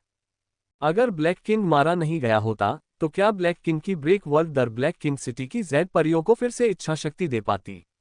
हान सेन ने पूछा। क्या ब्लैक किंग के ठीक होने पर ही वह ब्लैक किंग सिटी की जैद परियों को फिर से इच्छा शक्ति दे पाता? वही व्हाइट किंग ने बहुत सरलता से उत्तर दिया। जब हान सेन ने उसकी बात सुनी तो वह थोड़ा उदास हो गया। उसके पास ब्लैक किंग की राक्षसी आत्मा थी, इसलिए उसकी शक्ति भी ब्लैक किंग जैसी ही होनी चाहिए थी। ब्लैक किंग की राक्षसी आत्मा का इस्तेमाल करके वह ब्लैक किंग शहर की जैद परियों को जगा सकता था। लेकिन हान सेन पहले ही काले राजा की राक्षसी आत्मा जी यानरान को दे चुका था। उसके पास वह आत्मा नहीं थी। अगर वह उसे लेने वापस जाता तो उसे डर था कि नीले वस्त्र वाली परी और सफेद राजा उस पर विश्वास नहीं करेंगे। नीले कपड़ों वाली परी ने हान सेन को घूरते हुए ठंडे स्वर में पूछा, कैसे? तुम ब्लैक किंग सिटी की जैद परियों को कैसे जगा पाते हो? हान सेन ने अपना सिर पकड़ते हुए कहा, आप मुझे एक मौका दे सकते हैं। हान सेन ने काले जैद की ओर देखा, प्लीज 1 मिनट रुको और मुझे कोशिश करने दो। हान सेन के ऐसा कहने के बाद उसने अपनी रक्तपल्स सूत्र शक्ति का उपयोग किया और उसे एक काले जैद जानवर के छोटे शरीर में मारा। रक्तनाड़ी सूत्र किसी की रक्तनाड़ी शक्ति को सक्रिय कर सकता था। ये जीवन को विकसित कर सकता था। पहले हान सेन राजा श्रेणी के प्राणियों को देव श्रेणी तक पहुंचने में मदद करने के लिए रक्तनाड़ी सूत्र का इस्तेमाल करता था। अब उसकी रक्तनाड़ी सूत्र शक्ति ने दुनिया को तोड़ दिया था, इसलिए यह और भी शक्तिशाली हो गई थी। इसलिए हान सेन इसे आजमाना चाहता था। उसे लगा कि यह काम कर सकता है। यदि यह काम न करे तो उसे व्हाइट किंग और अन्य लोगों से लड़ने में कोई आपत्ति नहीं थी। हो सके तो वह सफेद जैद जिनका दुश्मन नहीं बनना चाहता था। सफेद राजा के अनुसार 12 इमारतों और 5 शहरों में 17 जैद परियां होनी चाहिए थी। इसका मतलब था कि ब्लैक किंग के अलावा ब्रेक वर्ल्ड के कुलीन लोग भी थे जो नीले वस्त्र वाली परी जैसे थे। कुल 16 थे और हान सेन उन सभी से नहीं लड़ सकता था। हान सेन को लगा कि जिस परी का जिक्र व्हाइट किंग ने किया था वह दिलचस्प है। वह जीवन पैदा कर सकती थी। उसने पहले कभी ऐसी किसी परी के बारे में नहीं सुना था।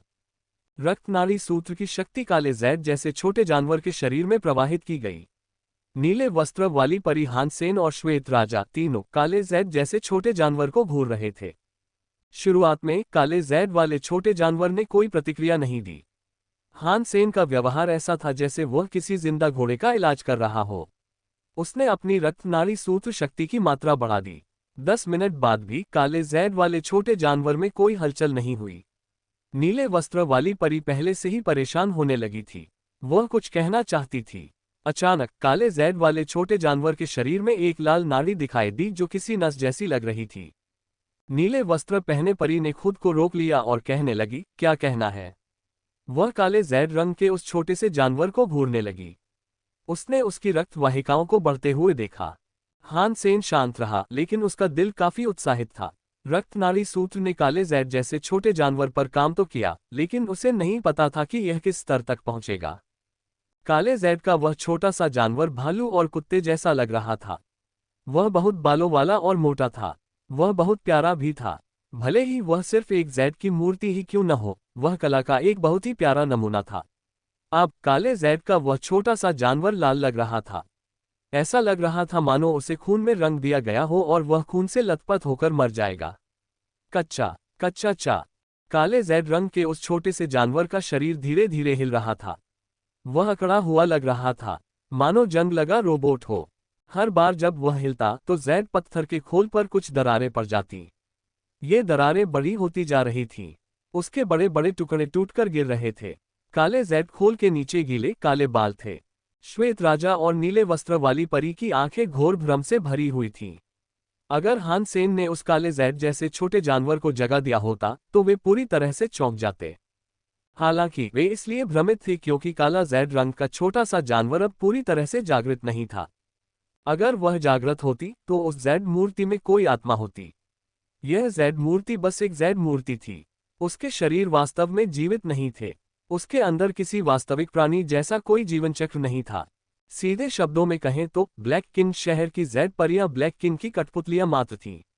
जब ब्लैक किंग वहां था तो उन्हें किसी प्रकार की इच्छाशक्ति दी जा सकती थी। ब्लैक किंग के चले जाने के बाद वे केवल जैड पत्थर की मूर्तियों का एक संग्रह मात्र रह गईं। अब उस काले जैड जैसे छोटे जानवर ने अपना जैड पत्थर का खोल उतार दिया था। उसमें असली खून और मांस था, लेकिन जागना इतना आसान नहीं था। दहाड़, एक गर्जना भरी आवाज ने पूरे काले जैड शहर को हिलाकर रख दिया। काला जैड छोटा जानवर खड़ा हुआ और आकाश की ओर दहाड़ा। बाकी काला जैड उड़कर चारों ओर फैल गया, जिससे उसका पूरा शरीर दिखाई देने लगा। क्या ये जिंदा है? नीले कपड़ों वाली परी चौंक गई। लाखों साल पहले भी उसने इतनी चौंकाने वाली चीज कभी नहीं देखी थी। उस समय जब परी व्हाइट जैड जिन के पास गई और व्हाइट जैड जिन को 12 इमारतों और 5 शहरों से युक्त स्थान में बदल दिया, तो वहां की हर चीज उस परी से आई थी। मंडप, इमारतें, पुराने टॉवर, जैड शहर, एक घास, एक लकड़ी, एक जानवर, एक पक्षी, एक कीड़ा और एक मछली, सभी परी जैड मूर्ति द्वारा बनाए गए थे।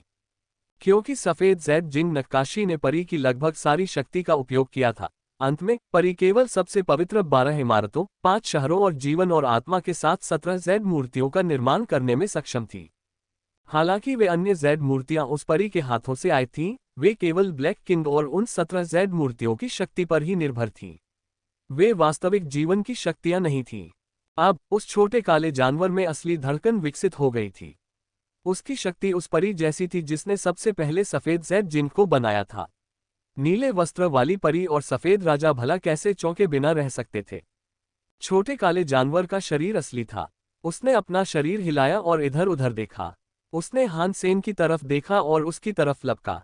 हान सेन परी के जाल में फंस गया था। वह उस छोटे काले जानवर से बच नहीं पाया, इसलिए वह सीधे उस पर आ गिरा। छोटे काले जानवर ने हान सेन को चोट पहुंचाने की कोशिश नहीं की। उसने अपनी जीभ बाहर निकाली और हान सेन का चेहरा चाटने लगा। वह बहुत ही आत्मीय लग रहा था, मानो हान सेन उसके परिवार का ही कोई सदस्य हो। चाटना बंद करो। हान सेन के हाथ हिल नहीं पा रहे थे। हिलने डुलने में असमर्थता के कारण वह छोटा काला जानवर उसे चाटता ही जा रहा था। वह उसे रोकने के लिए कुछ नहीं कर सकता था। छोटे काले जानवर को शांत होने और चाटना बंद करने में थोड़ा समय लगा। हान सेन ने पूछा, कैसा लगा? क्या आप तुम लोग मेरी बात पर यकीन करते हो? बोतल परी, उसे जाने दो, सफेद राजा ने कहा। नीले वस्त्र वाली परी काफी देर तक हैरान रही। जब उसने श्वेत राजा की आवाज सुनी तो उसने प्रतिक्रिया जरूर दी। उसने खुद को शांत किया और परी जाल हटा दिया। हान सेन खड़ा हुआ और हाथ पैर तानने लगा। छोटे काले जानवर ने हान सेन को खड़ा देखा और सोचा कि वो उसके साथ खेलेगा, इसलिए वो हान सेन पर कूद पड़ा। हान सेन ने उसके सिर को छुआ। उस छोटे से जीव के हाथ पैर छोटे थे। उसके नाखून बहुत तीखे थे। वे पहियों जैसे थे। वे हान सेन के शरीर को छू नहीं पा रहे थे। छोटा लड़का, तुम वहां जाकर खेलो, हान सेन ने छोटे काले जानवर से कहा। ऐसा लग रहा था जैसे उसने हान सेन की बात समझ ली हो और रेंग कर किनारे चला गया। वह रेंगता हुआ हान सेन की तरफ देखता रहा। ऐसा लग रहा था जैसे वह जाना ही नहीं चाहता था। तुम्हारा नाम क्या है? व्हाइट किंग के चेहरे पर कोई भावना नहीं थी, लेकिन उसके शब्दों में स्पष्ट रूप से अधिक विनम्रता की भावना झलक रही थी। मेरा नाम हान सेन है, हान सेन ने उत्तर दिया। व्हाइट किंग ने सिर हिलाया, हान सेन की ओर देखा और कहा, अगर तुम व्हाइट जैड जिन में जैड परियों को एक शरीर दे सको तो ब्लैक किंग की हत्या का तुम्हारा अपराध मिट जाएगा। इसके अलावा तुम्हें व्हाइट जैड जिन का दोस्त भी माना जाएगा। मुझे आश्चर्य है कि व्हाइट जैड जिन का दोस्त होने के क्या फायदे हैं।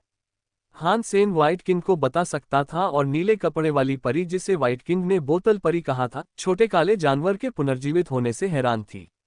व्हाइट किंग ने भी सिर्फ व्हाइट जैड जिन की जैड परियों का जिक्र किया था, ब्लैक किंग सिटी का नहीं।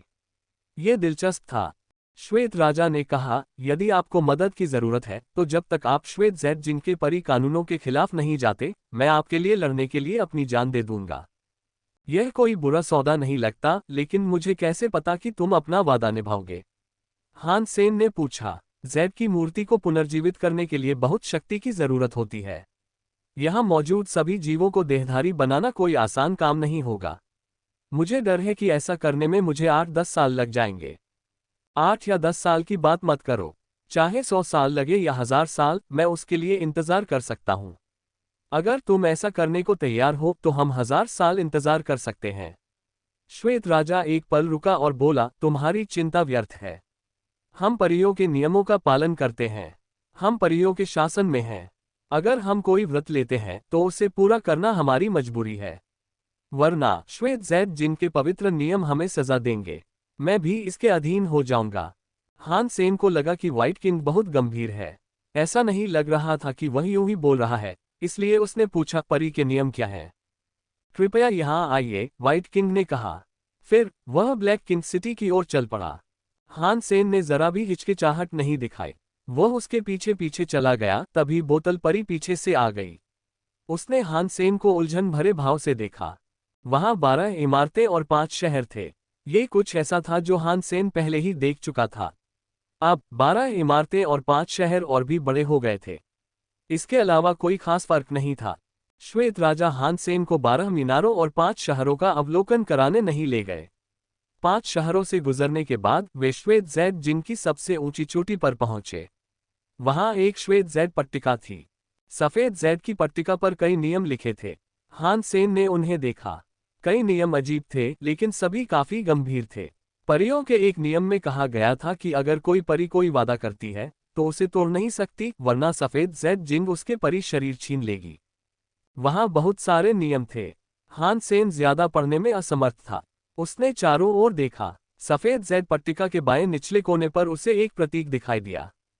सफेद जेड की पट्टिका पर कई शब्द लिखे थे। बस एक ही चित्र था और वह उस कोने में बना प्रतीक था। वह एक लौकी का प्रतीक था। हान सेन को लगा कि वह लौकी बहुत जानी पहचानी है। ये वैसी ही लौकी थी जैसी उसने बाओ एर के जन्म से पहले खाई थी। आकार और बनावट भी वैसी ही थी। हान सेन ने लौकी के प्रतीक की ओर इशारा करते हुए पूछा, इस पट्टिका पर लौकी के प्रतीक का क्या अर्थ है? सफेद राजा ने कहा, यह उस परी ने छोड़ा था जिसने सफेद जेड जिन बनाया था। ये परी की निशानी है। हान सेन को समझ नहीं आ रहा था कि व्हाइट किंग कुछ छिपा रहा है या नहीं। हो सकता है कि उसे पता न हो कि लौकी पर लगे निशान का असल में क्या मतलब है। उसने थोड़ा सोचा और पूछा, मुझे बहुत उत्सुकता है। ये परी शक्ति ऐसी है जिसमें कोई देव आत्मा भी माहिर नहीं है। मुझे आश्चर्य है कि वह कैसा दिखता था और वह किस जाति का था। सफेद राजा और बोतल परी समझ गए कि हान सेन क्या सोच रहा है, लेकिन ऐसा सिर्फ इसलिए था क्योंकि हान सेन परी की पहचान जानने को उत्सुक था। उसका मतलब किसी और तरह से नहीं था। बोतल परी घमंड से बोली, मुझे नहीं पता कि वह परी किस जाति की थी, लेकिन मेरा मानना है कि वह अन्य सभी प्राणियों से परे एक महान अस्तित्व थी। ये बिल्कुल वैसा ही है जैसा तुमने कहा। देव आत्माओं से भरा आकाश भी उसकी बराबरी नहीं कर सकता। मैं जैसी हूँ वो उसी परी प्राणी की देन है। परी के वरिष्ठ भी मुझसे कहीं महान होंगे। इसका मतलब परी और मेरी शक्ल एक जैसी है, हान सेन ने कहा। लड़का था या लड़की? जाहिर है यह मेरे जैसी ही होगी, बोतल परी ने जवाब दिया। यह एक औरत थी। क्या वह कोई परी थी? क्या उसने कभी अपना नाम बताया था? हान सेन और भी उत्सुक हो गया। परी तो परी होती है, उन्हें नामों की जरूरत नहीं होती। बोतल परी ने हान सेन की ओर देखा और पूछा, तुम इतनी सारी बातें क्यों पूछ रहे हो जिनका इन सब से कोई लेना देना नहीं है? परियों के नियम ही व्हाइट जेड जिनकी नींव हैं। ये हमारे नियंत्रण में है। कोई भी परियों के नियमों का उल्लंघन नहीं कर सकता, वरना व्हाइट जेड जिन हमें मार डालेगी। क्या अब तुम सुरक्षित महसूस करते हो? ऐसे में मैं इन जेड परियों को एक शरीर दे सकता हूं, हान सेन ने कहा। तुम दोनों को पता होना चाहिए कि यह कुछ दिनों में पूरा नहीं हो सकता। मुझे खुद ही कुछ काम निपटाने हैं, इसलिए मैं व्हाइट जेड जिन में कभी कभार ही आ सकता हूं। मैं ज्यादा देर तक नहीं रुक सकता। व्हाइट किंग ने सिर हिलाया। ठीक है, बस अपना वादा याद रखना। बस इस बार एक जेड परी है, मैं चाहता हूं कि तुम पहले उसका शरीर बनाओ। हान सेन जानना चाहता था कि अगली जेड परी में क्या खास है, लेकिन उसने पूछा नहीं। उसे वह जैड परी बहुत जल्द ही मिल जाएगी, इसलिए ज्यादा जल्दबाजी करने की जरूरत नहीं थी। सफेद राजा और बोतल परी हान सेन को जैड पट्टिका से दूर ले गए। हान सेन ने सोचा कि वह उसे सफेद जैड शहर या बाकी 3 शहरों में से किसी एक में ले जाएगा, लेकिन सफेद राजा उसे उन 12 इमारतों में से एक में ले गया। हान सेन ने सोचा, अजीब बात है, सफेद राजा और बोतल परी के रिश्ते को देखते हुए 12 इमारतों में रहने वाली जैड परियां 5 शहरों की परियों से नीची होनी चाहिए। यह महत्वपूर्ण जैड परी सफेद जैड इमारतों में से एक के अंदर कैसे हो सकती है, 5 शहरों में से एक में नहीं। फिर भी उसने कुछ नहीं पूछा। वह बस सफेद राजा और बोतल परी का पीछा करता रहा। वह एक जैद इमारत और एक जैद शहर के पास से गुजरा। हान सेन को एक बात उलझन में डाल रही थी कि उन 12 इमारतों और 5 शहरों में 17 जैद परियां थीं, लेकिन सिर्फ सफेद राजा और बोतल परी ही थीं। जैद परी कैसे नहीं दिखी? वह पहली जैद इमारत तक चला गया। व्हाइट किंग और बॉटल फेरी रुक गए। दोनों ने पहली व्हाइट जैद इमारत को उलझन भरी नजरों से देखा। हान सेन के लिए पहली सफेद जैद इमारत कोई नई बात नहीं थी। जब वह स्काई पैलेस में अभ्यास करता था तो उसे सफेद जैद इमारत में जाने का मौका मिलता था। वह अक्सर जैद की हवा में डूबने के लिए पहली इमारत में जाता था। पहली सफेद जैद इमारत पहले से कहीं ज्यादा बड़ी लग रही थी। हालांकि जैद इमारत में ज्यादा बदलाव नहीं आया था। ये 7 मंजिला सफेद जैद इमारत थी। सफेद जैद वाली इमारत उन 12 इमारतों में से पहली जैद इमारत थी। उनमें बस थोड़ी सी जैद हवा थी। बाकी 11 इमारतों की तुलना में यह इमारत काफी बेकार लग रही थी। श्वेत राजा और बोतल परी के चेहरों को देखकर कोई भी यह अनुमान लगा सकता था कि यह पहली इमारत अनोखी रही होगी। व्हाइट किंग ने जैड बिल्डिंग के दरवाजे की तरफ देखा। व्हाइट जैड बिल्डिंग का दरवाजा खुला। हान सेन व्हाइट किंग के पीछे पीछे अंदर गया। उसे जैड बिल्डिंग की जैद हवा पानी जैसी लग रही थी। वह शुद्ध और गर्म थी, पहले से कहीं ज्यादा तेज। यदि हान सेन वहां होता तो शुद्ध जैद हवा ही उसे सीधे राजा वर्ग तक पहुंचाने के लिए पर्याप्त होती। क्या अच्छी जगह है। अगर मैं यहाँ जेडस्किन का अभ्यास करूं तो मैं अधिकतम स्तर तक पहुंच जाऊंगा। हान सेन थोड़ा निराश हुआ। ये बहुत अफसोस की बात है कि यह जगह अब जैड परियों ने ले ली है और इसे वापस नहीं पाया जा सकता। टावर बहुत बदल गया था। अंदर की जगह बड़ी हो गई थी। जैड की हवा में एक जैद आत्मा जेलीफिश की तरह नाच रही थी। हान सेन ने गौर से देखा। जैड स्पिरिट जैड हवा द्वारा इकट्ठा किया गया था। इसका निर्माण शुद्ध था। अगर इसे निगला जा सकता तो यह उसकी जेडस्किन के लिए बेहद फायदेमंद होता। अगर उसे जैड स्पिरिट से मदद मिल जाती तो हान सेन की ब्रेक वर्ल्ड जेडस्किन बढ़ जाती। इससे उसकी ब्रेक वर्ल्ड दर भी बढ़ जाती। हान सेन जितना ऊपर गया जैड की हवा उतनी ही शुद्ध होती गई। वे तीनों इमारत की चोटी पर पहुंच गए। वहां व्हाइट किंग और बॉटल फेरी रुक गए। उन्होंने जैड बिल्डिंग की छत को देखा। हान सेन ने भी ऊपर देखा। छत पर जैड के एक टुकड़े से बनी एक मूर्ति थी। वह जीव बहुत अजीब लग रहा था। यह एक सफेद भेड़ थी। ये बिल्कुल सफेद थी। इसके सींग कॉकस्प्रू की तरह टेढ़े मेढ़े थे। ये शांत दिख रही थी। भेड़ की जैड मूर्ति से अनगिनत मात्रा में जैड हवा निकल रही थी। यह पानी के किसी शुद्ध झरने जैसी लग रही थी। कृपया पहले इसको एक शरीर दो। व्हाइट किंग ने छत और वहां रखी जैड भेड़ की मूर्ति की ओर इशारा किया। यह जैड परी नेता की पहली मंजिल नहीं हो सकती। हान सेन ने अभी तक कुछ नहीं किया। उसने पहले व्हाइट किंग से सलाह ली। व्हाइट किंग ने इनकार नहीं किया। हाँ, सफेद जैड जिन पुनर्जीवित हो गया है तो ये पुनर्जीवित क्यों नहीं हुआ? हान सेन ने पूछा। इससे कोई फर्क नहीं पड़ता, व्हाइट किंग ने हान सेन की तरफ देखते हुए कहा। मेरे लिए सबसे जरूरी बात जो मैं आपसे पूछना चाहता हूं वो ये है कि क्या आप इसे एक शरीर दे सकते हैं या नहीं? मैं अपनी तरफ से पूरी कोशिश करूंगा, लेकिन यह जैड परी बहुत ज्यादा ताकतवर है, हान सेन ने कहा।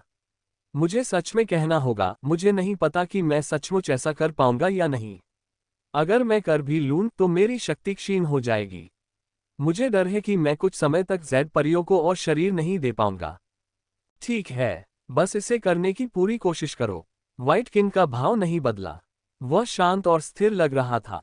श्वेत राजा ने कोई कारण नहीं बताया, इसलिए उसके पास और कुछ करने को नहीं था।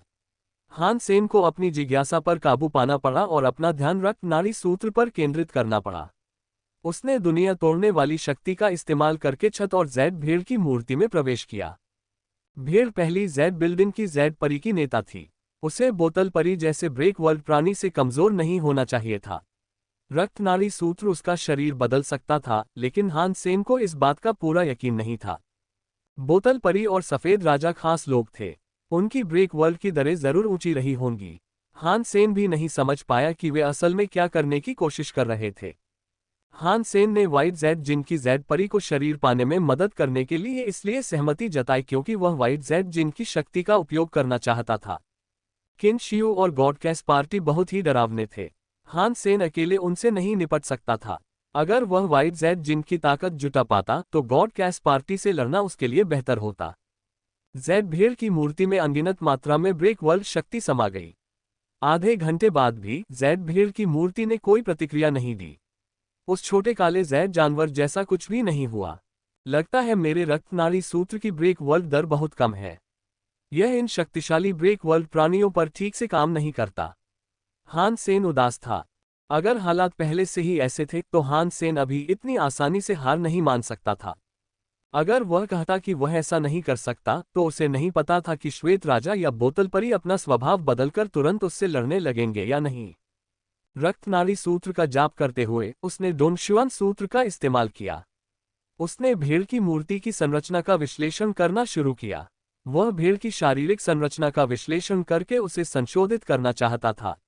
डोंगशुआन सूत्र का इस्तेमाल करते हुए हान सेन ये देखकर हैरान रह गया कि भेड़ की जेड की शारीरिक संरचना लगभग सही थी।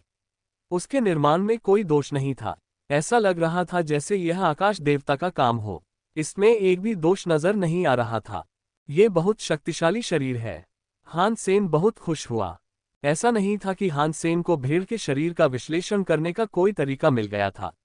बात बस इतनी थी कि चूंकि शरीर इतना परफेक्ट था इसलिए दुनिया तोड़ने की दर शायद 95% थी। ब्रेक वर्ल्ड की दर चाहे कितनी भी ऊंची क्यों ना हो, हान सेन को इससे कोई फर्क नहीं पड़ता था। भले ही वह देख सकता था कि किसी चीज का शरीर कितना अद्भुत है, वह उससे कुछ भी अच्छा नहीं पा सकता था। भेड़ की मूर्ति में शुद्ध जेड शक्ति थी। उसके शरीर की संरचना और जेड शक्ति से हान सेन उससे बहुत सारी जानकारी प्राप्त करने में सक्षम था। अगर मैं भेड़ जेड की शक्ति संरचना पर नजर डालूं तो इससे मेरी जेड स्किन जरूर बेहतर हो जाएगी, हान सेन ने सोचा। उसने चुपके से अपनी जेड स्किन शक्ति का इस्तेमाल किया। अतीत में उसने अपनी जेड स्किन का अभ्यास करने के लिए सफेद जेड इमारत की जेड हवा को अवशोषित किया था। ये दोनों शक्तियां एक जैसी नहीं थीं, लेकिन उनमें एक खास जेड तत्व जरूर था। हान सेन ने भेड़ जेड की मौलिक संरचना शक्ति की पूरी तरह से नकल नहीं की। उसने एक खास जगह का इस्तेमाल किया। एक ब्रेक वर्ल्ड प्राणी का शरीर और शक्ति एक साथ मिलकर एक हो गए थे। उसके शरीर का अध्ययन करना उसकी शक्ति का अध्ययन करना था। डोंगशुआन सूत्र समय रहते उसका विश्लेषण नहीं कर सका। वह उसकी अद्भुतता के केवल एक हिस्से का ही विश्लेषण कर सका। साथ ही उसने रक्तनाली सूत्र का उपयोग भेड़ के जेड के सुंदर शरीर पर आक्रमण करने और उसके बारे में और अधिक जानने के लिए किया। शुरुआत में हान सेन के लिए यह एक मुश्किल काम था। अब इससे उसे फायदा हो रहा था। हान सेन हार नहीं मानना चाहता था। उसने भेड़ को जिंदा तो कर दिया, लेकिन उसकी ताकत को जानना ही हान सेन का असली मकसद था। भेड़ का शरीर लगभग पुनर्तः स्वस्थ था। हान सेन की प्रगति बहुत धीमी थी। अगर हालात ऐसे भी थे तो भी उसे बहुत कुछ हासिल करना था। इस शरीर की ब्रेक वर्ल्ड दर मेरे अनुमान से कहीं ज्यादा है। ये 100 के करीब है। बस 1% से 20% का फर्क है। यह जेड परी नेता काफी डरावनी है। अगर व्हाइट किंग और बाकियों का स्तर एक जैसा है तो इस तरह की शक्ति तो मैं समझ ही नहीं सकता। ये गॉड कैस पार्टी का मुकाबला जरूर कर सकती है। ये परी कौन थी जो इतने डरावने जीव पैदा कर पाए? इसमें ऐसी कौन सी शक्ति थी कि यह व्हाइट जेड जिनको बंद कर सकी? हान सेन का मन सवालों से घिरा हुआ था। हान सेन की जेड स्किन पवित्र और शुद्ध थी। शुद्धता भेड़ से कम नहीं थी, लेकिन भेड़ के शरीर की एक खास बनावट थी। भेड़ के जेड शरीर का भार, ताकत और अन्य विशेषताएं हान सेन के जेड शरीर जैसी ही थीं। फिर भी ये जेड स्किन से ज्यादा मजबूत थी। इस अद्भुत संरचना के अस्तित्व को देखते हुए यदि वे दोनों एक ही तरह का हमला करें तो भेड़ के जेड शरीर का हमला उससे अधिक शक्तिशाली होगा। हान सेन इस खोज से चकित था। वह भेड़ के जेड शरीर का विश्लेषण करता रहा। वह उसके अंदर के रहस्यों को उजागर करना चाहता था। अगर जेड स्किन इस संरचना का इस्तेमाल कर पाता तो उसकी दुनिया तोड़ने की दर बढ़ जाती। शायद उसके पास 30% की दुनिया तोड़ने की दर को पार करने का मौका था। इसका मतलब था कि उसकी दुनिया तोड़ने की शक्ति मजबूत थी। इससे उसे और भी ऊंची दुनिया तोड़ने की दर हासिल हो सकती थी। आखिरकार ये लगभग एक परफेक्ट ब्रेक वर्ल्ड बॉडी थी। ये जेड स्किन से काफी मिलती जुलती थी। ये बहुत दुर्लभ भी थी।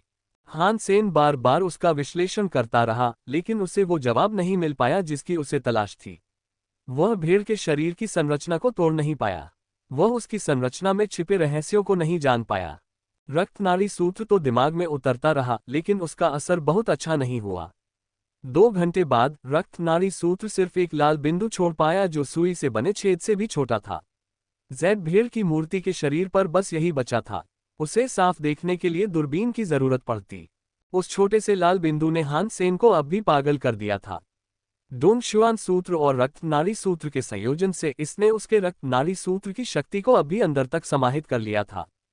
भले ही यह मात्रा बहुत कम थी, लेकिन हान सेन के लिए भेड़ की मूर्ति के जेड शरीर के बारे में कुछ राज जानने के लिए ये काफी थी।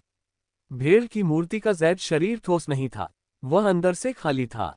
एक खोखली संरचना। हान सेन खुश था। उसे इसकी परवाह नहीं थी कि इससे उसकी कितनी शक्ति खर्च हो रही है। उसने शक्ति को अपने अंदर जाने दिया। खोखली संरचना ताकत बढ़ा सकती थी, लेकिन अब उसकी जरूरत नहीं थी। जेड भेड़ के शरीर के राज यूं ही नहीं थे। हान सेन जल्दी ही समझ गया कि भेड़ का जेड शरीर खोखला नहीं था। वह रक्तनाड़ी सूत्र की शक्ति का प्रतिरोध कर सकता था। हान सेन ने उसे अपने अंदर समाहित करने की पूरी कोशिश की। हान सेन को कोई खास प्रगति न करते देख बोतल परी ने भौहें चढ़ाई और पूछा, मिस्टर व्हाइट किंग, क्या आप उसे देख सकते हैं? श्वेत राजा ने ठंडे स्वर में कहा, अगर यह काम करता है तो अच्छा है। अगर नहीं करता तो उसकी शक्ति समाप्त होने के बाद उसे पकड़ना आसान हो जाएगा। भले ही वह श्वेत भेड़ परी को वापस न पा सके, वह जेड परी को शरीर और इच्छा शक्ति प्राप्त करने में मदद कर सकता है। ये श्वेत जेड जिन के लिए मददगार होगा। श्रीमान, आप बहुत होशियार हैं। बोतल परी समझ गई कि सफेद राजा क्या सोच रहा था। इससे कोई फर्क नहीं पड़ता था कि हान सेन सफेद भेड़ परी को वापस ला पाता है या नहीं। दोनों ही सूरतों में यह उनके लिए ही अच्छा होगा। हान सेन की मदद से उन्हें कोई नुकसान नहीं होगा। वरना हान सेन जानता था कि व्हाइट किंग उतना अच्छा नहीं होता जितना वह देख रहा था। उसने अपनी सारी शक्ति खर्च करने की कभी योजना नहीं बनाई थी। वह व्हाइट जेड जिन से बचने के लिए पर्याप्त शक्ति बचाने वाला था। जेड भेड़ के रहस्यों ने हान सेन का मन बदल दिया। भले ही उसकी शक्ति खर्च हो गई हो, फिर भी वह उसके रहस्यों को जानना चाहता था। अगर वह यह मौका चूक गया तो उसे नहीं पता था कि उसे फिर कभी मौका मिलेगा भी या नहीं। एक लगभग पूर्ण ब्रेक वर्ल्ड शरीर वाला प्राणी वहीं बैठा था, उसे उस पर शोध करने का मौका दे रहा था। ऐसा अवसर अत्यंत दुर्लभ था। अगर हान सेन किसी उच्च श्रेणी के ब्रेक वर्ल्ड प्राणी को मार भी देता तो भी यह व्यर्थ होता। एक मरे हुए ब्रेक वर्ल्ड जानवर की शक्ति समाप्त हो जाती। इस पर शोध करने का कोई मतलब नहीं होता। हान सेन के स्तर पर एक विचार के लिए भी बड़ी कीमत चुकानी पड़ती। इसलिए हान सेन शरीर पर शोध करने का जोखिम नहीं उठाना चाहते थे। रक्तनाड़ी सूत्र और डोंगशुआन सूत्र एक साथ मिल गए थे। थोड़ी सी शक्ति अंदर समा गई। ये बहुत धीरे धीरे समा रही थी, लेकिन हर छोटी सी शक्ति एक इनाम थी। इसने हान सेन को हर बार चौंका दिया। सिर्फ ढांचा ही खोखला नहीं था। हान सेन ने देखा कि जेड भेड़ का शरीर सिर्फ खोखला नहीं था। खोखली संरचना में कई बदलाव थे। वहां एक षट्भुजाकार संरचना थी जो मधुमक्खी के छत्ते जैसी थी। त्रिकोणीय संरचनाएं भी थीं। कई खोखली संरचनाएं आपस में मिल रही थीं। चूंकि भेड़ का जेड जैसा शरीर मृत सा था और हिल नहीं रहा था, इसलिए यह पता लगाना मुश्किल था कि वे संरचनाएं क्या करती थीं।